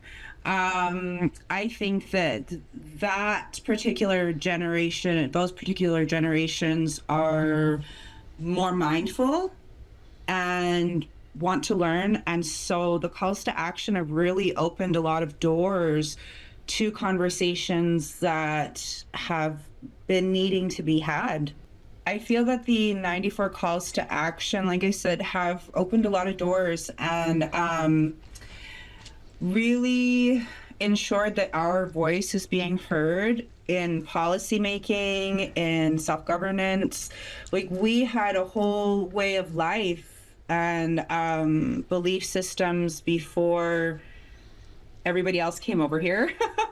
Before colonization and settlement. And I think that these calls to action ensure that we have that space that we have always should have been having at the table within Parliament, within the justice and educational systems. I think that we as Indigenous people are being, I don't want to say given that right, but basically ensured our right that these 94 calls to actions, because we put them together, we took each industry apart and said, this is what we need to see. This is where we need to be heard. This is where our elders need to be brought into these situations, like the justice system with restorative justice or educational system, bringing them in, making sure languages are being preserved and that we are having more access to our identity. A lot of people were taken away. A lot of people were robbed of their Indigenous identity across both the US and Canada, well, and down to Mexico. Whole other story. But I really think that it was time for that acknowledgement to happen so that we can build a community. I mean, the thing is that we are not going anywhere and nobody else is going anywhere. We are all here on this land together, and we have to figure out how to cohesively work together and listen to each other. It's an acknowledgement of the strength that we have. The whole idea back in the day was that we wouldn't be here anymore, or we wouldn't be Indigenous anymore. We wouldn't know who we are. And our elders and our even recent generations within people's families, they survived a lot to make sure that we are alive, we know who we are, we know who we come from, that we have access to learning our culture and being proud of who we are. For a long time, it wasn't okay to be proud of being Indigenous. Even when I was in high school, which really wasn't that long ago, some other Indigenous people would kind of discourage me when I wanted to wear my earrings or wear my hair in braids, you know, and that's that residential, I guess, ingrained shame. And now we're being heard loud and proud, and our stories are getting taken seriously, and our concerns about the environment, the mistreatment of our people. There's a lot more initiatives that are out there, especially with people who are still struggling. As a nation, I mean, I'm not even sure if I could speak for the nation, but what I would imagine is that we are taking our space in a way that was never acknowledged before by the outside mainstream culture.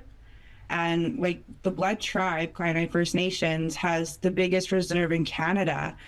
And it's those kind of things that people should know, you know. People need to know what traditional territory they're living in. It's bigger than Treaty 7. Treaty 7 as an outline.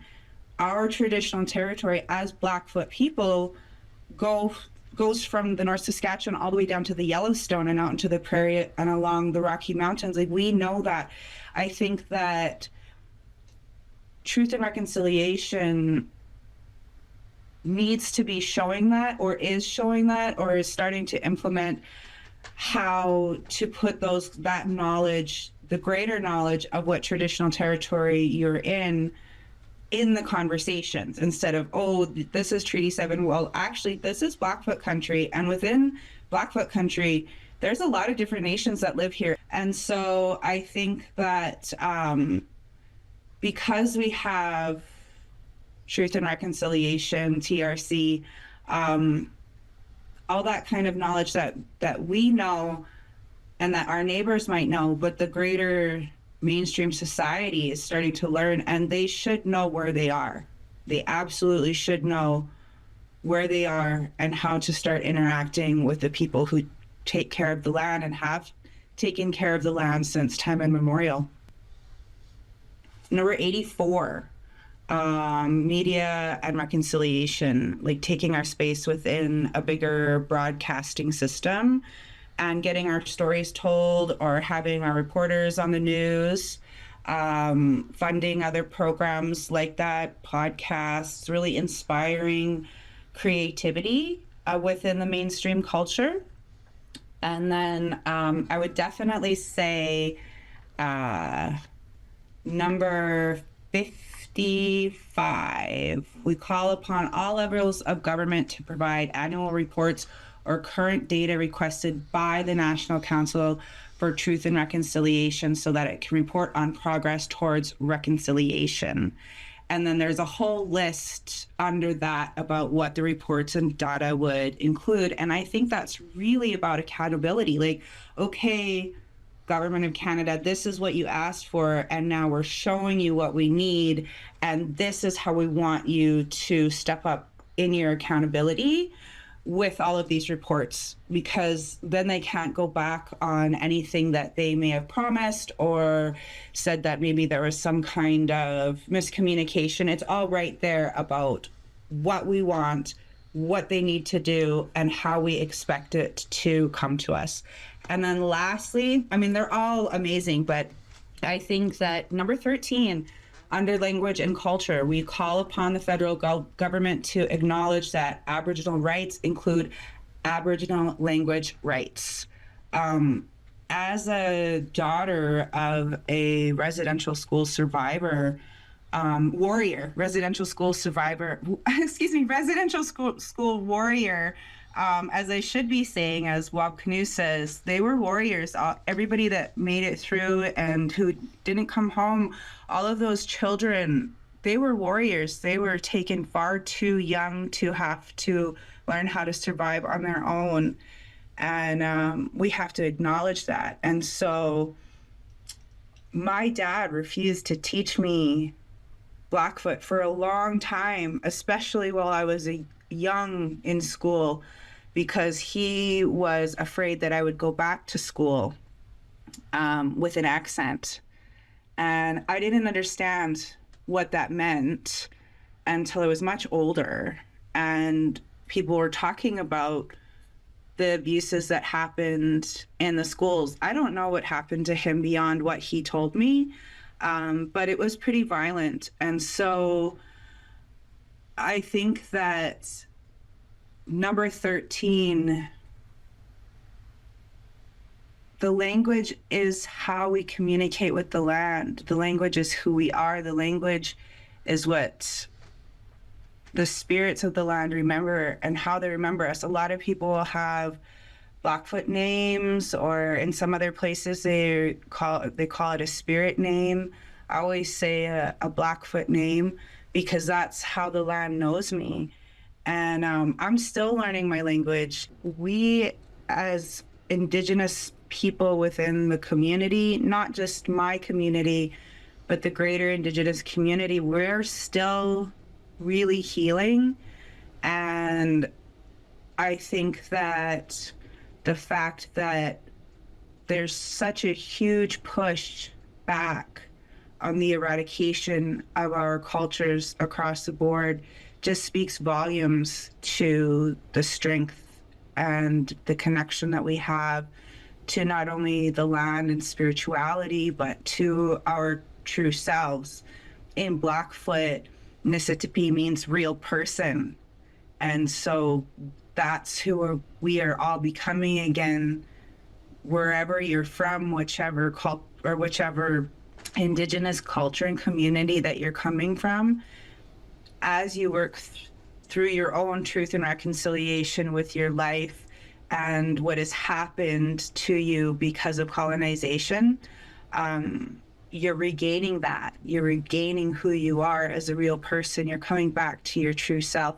And I really hope that that pride and love and the prayers of our ancestors who went through all of those hard times to ensure that we still exist, that we can feel that, because we are the answers to those prayers.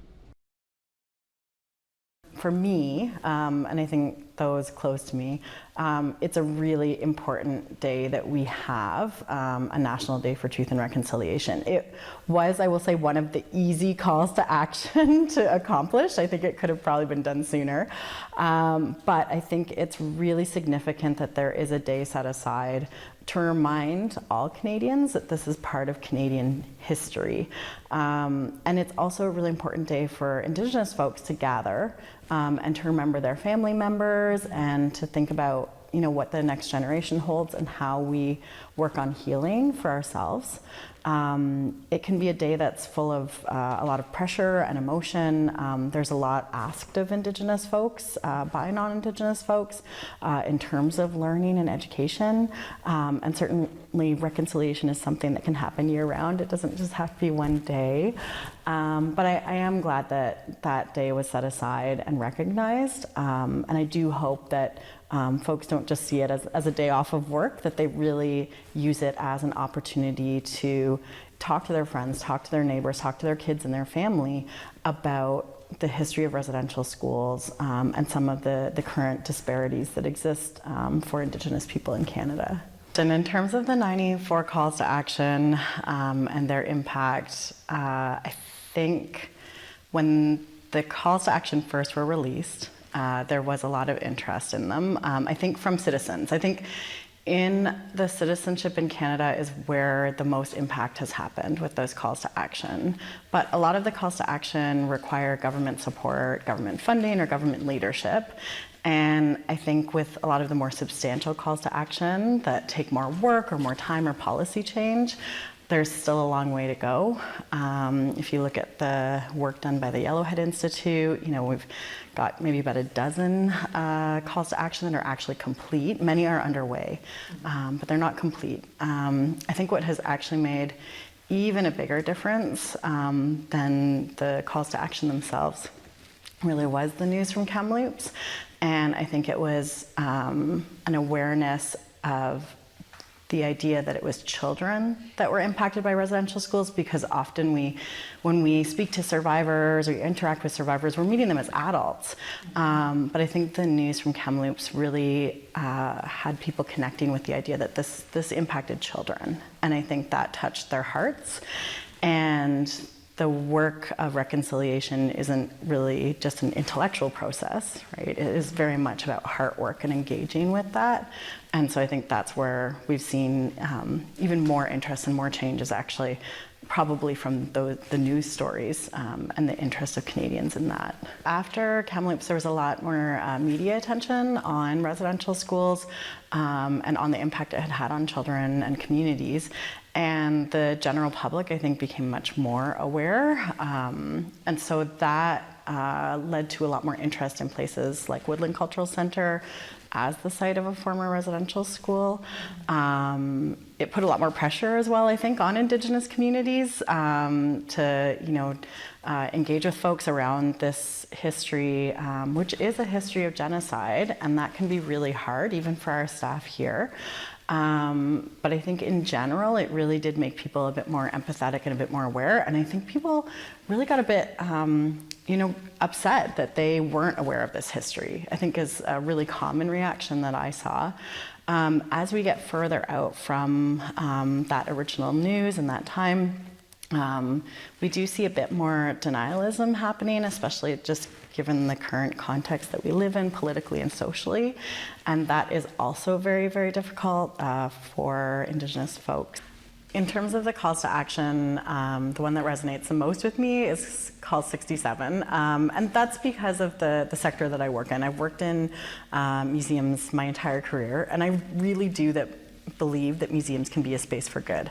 But 67 was about the relationship between museums and Indigenous people, and it called on the Canadian Museum Association to review where that relationship was at, what policies existed, what standards were there. And the year that the report moved to action was released, I had the great honor of being the president of the Canadian Museum Association, so that made it even more meaningful. It had been 30 years since that relationship had been looked at, and the person who led the first task force report on museums and First Peoples was Tom Hill, who was the museum director here at Woodland for well over 2 decades. And so there was a bit of an element of legacy there. There was the fact that it was my own sector that I believe in can be a good sector, but knowing the history of museums and even some of the contemporary issues that can arise when Indigenous communities are interested in the return of their belongings or even finding out where things are. Because the heyday of of residential schools aligns with the growth of a lot of museum collections, especially in North America. And at the same time that museums were growing, it was illegal for Indigenous people to perform ceremonies, residential schools were operating, and we couldn't hire lawyers under the Indian Act. And so all of that resulted in so much of our belongings, of our ceremonial items, or even our daily items being removed and put into storage and collections all over the place. And I think that re-engaging with that material, visiting with that material, having that material come back to community is very, very important to our healing and the protection and promotion of our culture. So much of our intangible knowledge is held by these tangible belongings. And often we don't even know where they are. And so that, I think, was a really important call for me specifically. In terms of sort of the broader calls, I really value the calls that are around education.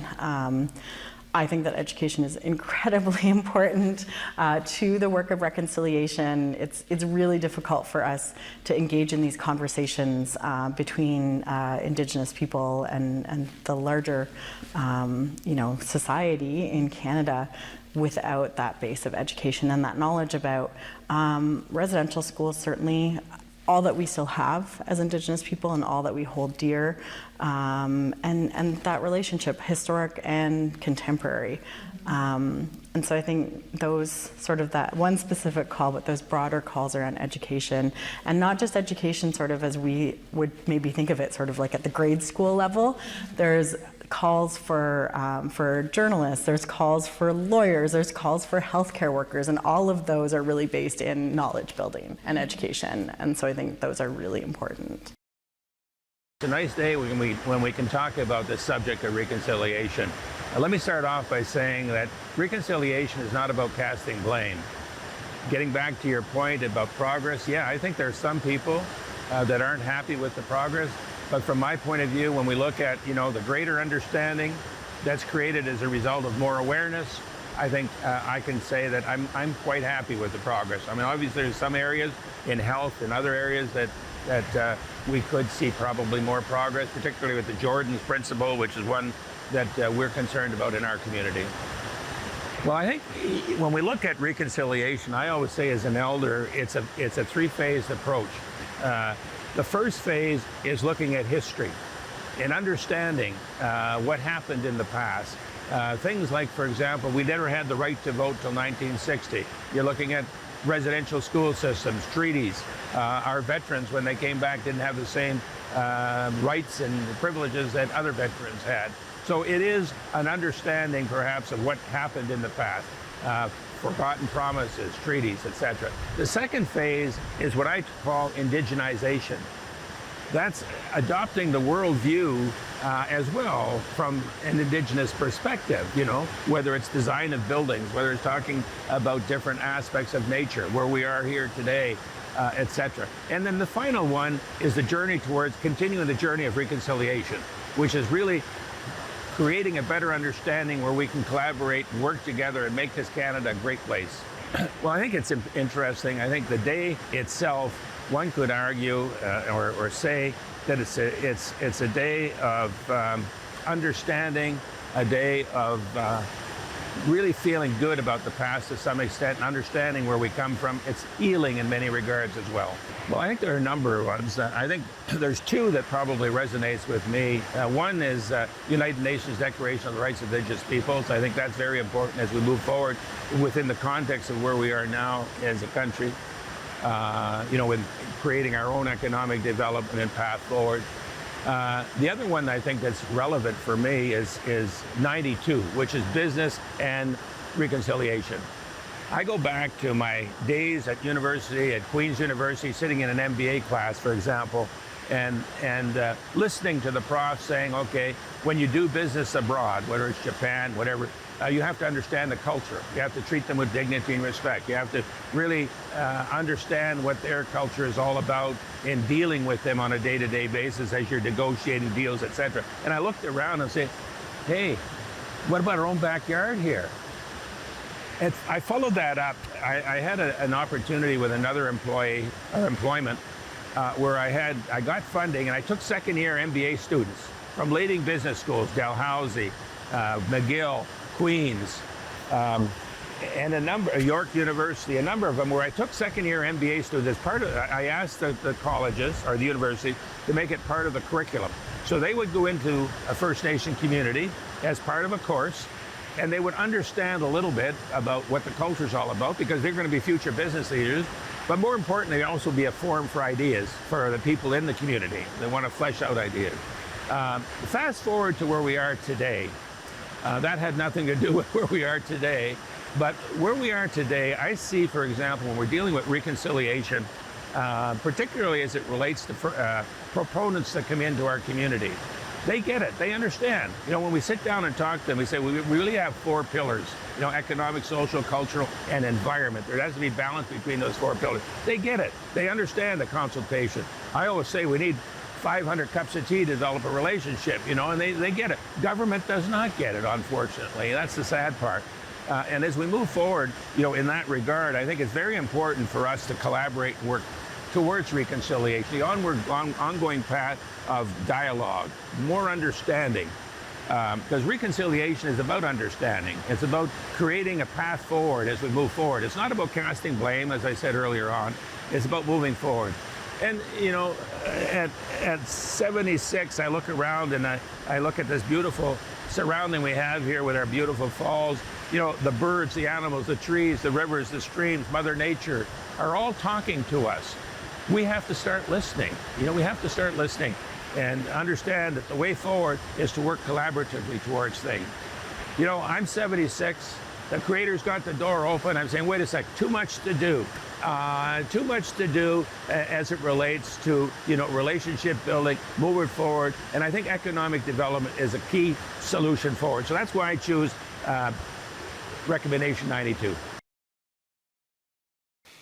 Hey, bonjour, Nichi, Anishinaabe Tok, Obanakwit Nin, Tapasanakwiti Bunkij Nikazo and Dete Bun. Shigodash Kathy Nikazo and Mama, and Iog Niswe and Gosak. Bejigo Miguan, Tapasanakotonske, Oshkianang Shinakazo. Very proud to be the son of a residential school survivor and dad to 3 great kids. As we announced that you, the people of Manitoba, are contributing $20 million to the permanent home of the National Centre for Truth and Reconciliation.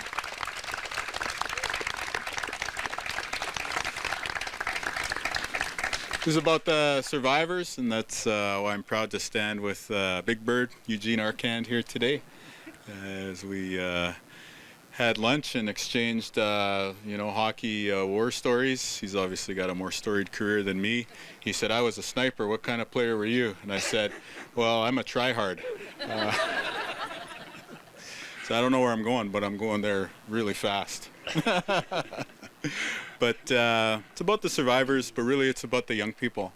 It's about making sure that your kids and our grandkids never forget what happened in the residential school, and always remember the courage and the resilience and the strength of residential school survivors. This future home is going to be a great place for learning. It's going to be a great place for ceremonies, and I hope it's a great place for that thing that was deprived for the older generation in our communities, which is time with the family. And I really appreciate that Stephanie shared a bit about the challenge here around what happens on YouTube when people have too much time. And, you know, denialism. And let's be clear, the only hoax that's going on is some people trying to get some clicks on some videos that they've uploaded to social media. I remember being at the final event in Ottawa, and I think everybody here was there. Pretty much everybody within earshot was there. And I remember when Murray was talking and he said, we have to release this report so no one can ever deny. And I remember there, 2015, I was listening to Murray in the front row. I was like, no way. There's no way, after the apology and after the TRC's 6 years of hearings, there's no way anyone will ever deny. And yet, not even 2 years later, you had people in the Senate, you had people in the public sphere, people out there on social media denying the very truth. So let me say this.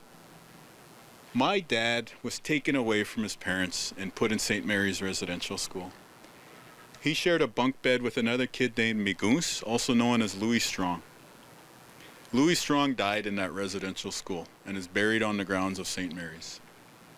Therefore, my dad, what? Survived residential school. That is the true history of our country. That is not some distant past. That's the man who raised me. And so this thing is real, and we have to remember it. Doesn't feel good. I was, you know, taught to stand for O Canada just like everybody else. It's certainly challenging when you hear about stuff like Kamloops or Migoons that I'm talking to you about today. His name is Louis Strong, too, if anybody wants to look it up. It's all documented. But this is a reality. And I'm such a great believer in this country. Like, I love Canada so much because you look at the life I've been given. This country took a little boy from the res and gave me the life that I have today. Best job in the world, beautiful family, amazing wife. Anytime I ever sound good, I'm just repeating something I heard from Lisa. So I love this country. But in order for this country to live up to the love that I have for it, it has to be able to confront the truth about where we've been together. And I know that it can, and I know that it has. And that's part of the reason why I'm such a patriot, is because through the TRC and through the response of Canadians to that challenging history, I've seen the best part of this country. And now we need to make sure that the next generation understands it, not just as a history lesson or not just as, you know, something that they were forced to learn in school, but that they understand it on an emotional level, so that the true lesson that every child matters will be transmitted to the future generations. Je suis très content en tant qu'un survivant d'un passionnat autochtone d'être ici pour annoncer de l'appui de 20 millions de dollars par rapport de vous, le peuple du Manitoba, pour cet édifice pour le Centre de vérité et réconciliation du Canada. Apachenji Canada, Kiminagwa, Hogoya, Anishinaabe Quake, Nishtana, the Swak Wabik. Miigwech, Bizindayik.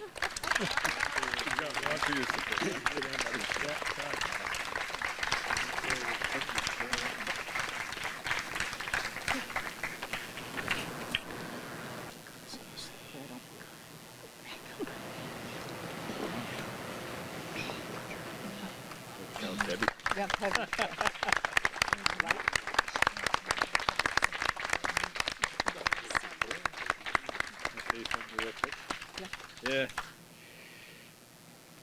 So this is very beautiful, and I actually know Wayne the artist, so that's awesome to see. So we'll make sure it's displayed prominently for the people of Manitoba to see.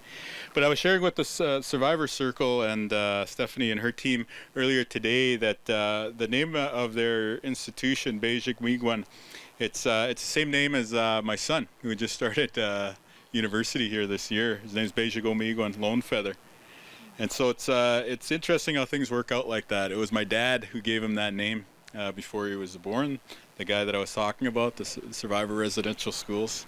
And then today, you know, this, and then the eagle, I don't know if you noticed, but I think it was a young eagle, eh? Like it was spotted feathers, eh? So it's amazing to see what the survivors are always doing, and it's about the young people. It's about the future generations, eh? So let's work together, make life good for them. Every child matters. I just want to say this is great to see Murray Sinclair's legacy live on. It's great Manitoban, and now we got a way where future generations of our kids are going to be able to learn the history and celebrate the great country that we're building together. And Premier, for Manitoba, how much significance is this? It's not only going to be a place for survivors, you know, Indigenous peoples to come, but also for others to learn. How exciting is it that Manitoba is going to be the hub for this? I mean, you heard one of the survivors today say this is going to be the only place in the world of its kind. So we're going to be a real leader as Manitoba, and that's going to mean good things for the future generations. This is going to help with learning. This is going to help with future generations being able to talk about human rights and the Canada that they want to build together. But it's also just going to be a cool place when you're hosting relatives, right? We take folks to the Forks, we take folks to Assiniboine Park, the Leaf. Now you're going to bring people to the Center for Truth and Reconciliation in the future. Eugene talked about them being the darkest secrets, Indigenous people. Why is it important to display those? Well, it's a learning experience for many of us. And I think about my own experience. Like, obviously, my dad didn't just like talk about this at the dinner table when we were growing up. It was only when the apology happened, the TRC started happening, that he started to share his experience. And so now for future generations of Canadians, they're going to have that experience of discovery too. They're going to be learning these stories for the first time, whether that's in school or maybe here at the center. And through it all, what I've seen and what you saw from the survivors today is they just want these lessons to be learned to make the future better. And I think that's what the center could represent. It could represent some hope for the future while you're learning about some challenging parts of our past. Can help with the denialism that you spoke about. You can escalate to exactly. Yeah, that's definitely part of the legacy. Like Murray Sinclair put that in his comments at the final event in Ottawa, and he was very prescient. Like he did see this coming. But let's also take confidence in the fact that the vast majority of Canadians participate in Orange Shirt Day and have a open mind towards this. And for the vast majority of Canadians, this center is going to be that place where you come to have a meaningful time of reflection, just like the Human Rights Museum. For some Canadians, yeah, maybe you're going to get brought here and maybe told to smarten up a little bit. But for the vast majority of people, this is going to be something serious, cause for reflection, but hopefully also a cause for hope. Well, this is a big one. And I think the biggest thing to me is the survivors could have chosen to be, as a collective, angry about their experience, and instead they chose to be hopeful. They chose to give a roadmap to the rest of us as Canadians for the future of our country. And this center is going to be one place where you can go and kind of put the whole story together. And I think that that's really important in terms of the legacy of the survivors at residential schools. But most importantly, it's part of our legacy as Canadians.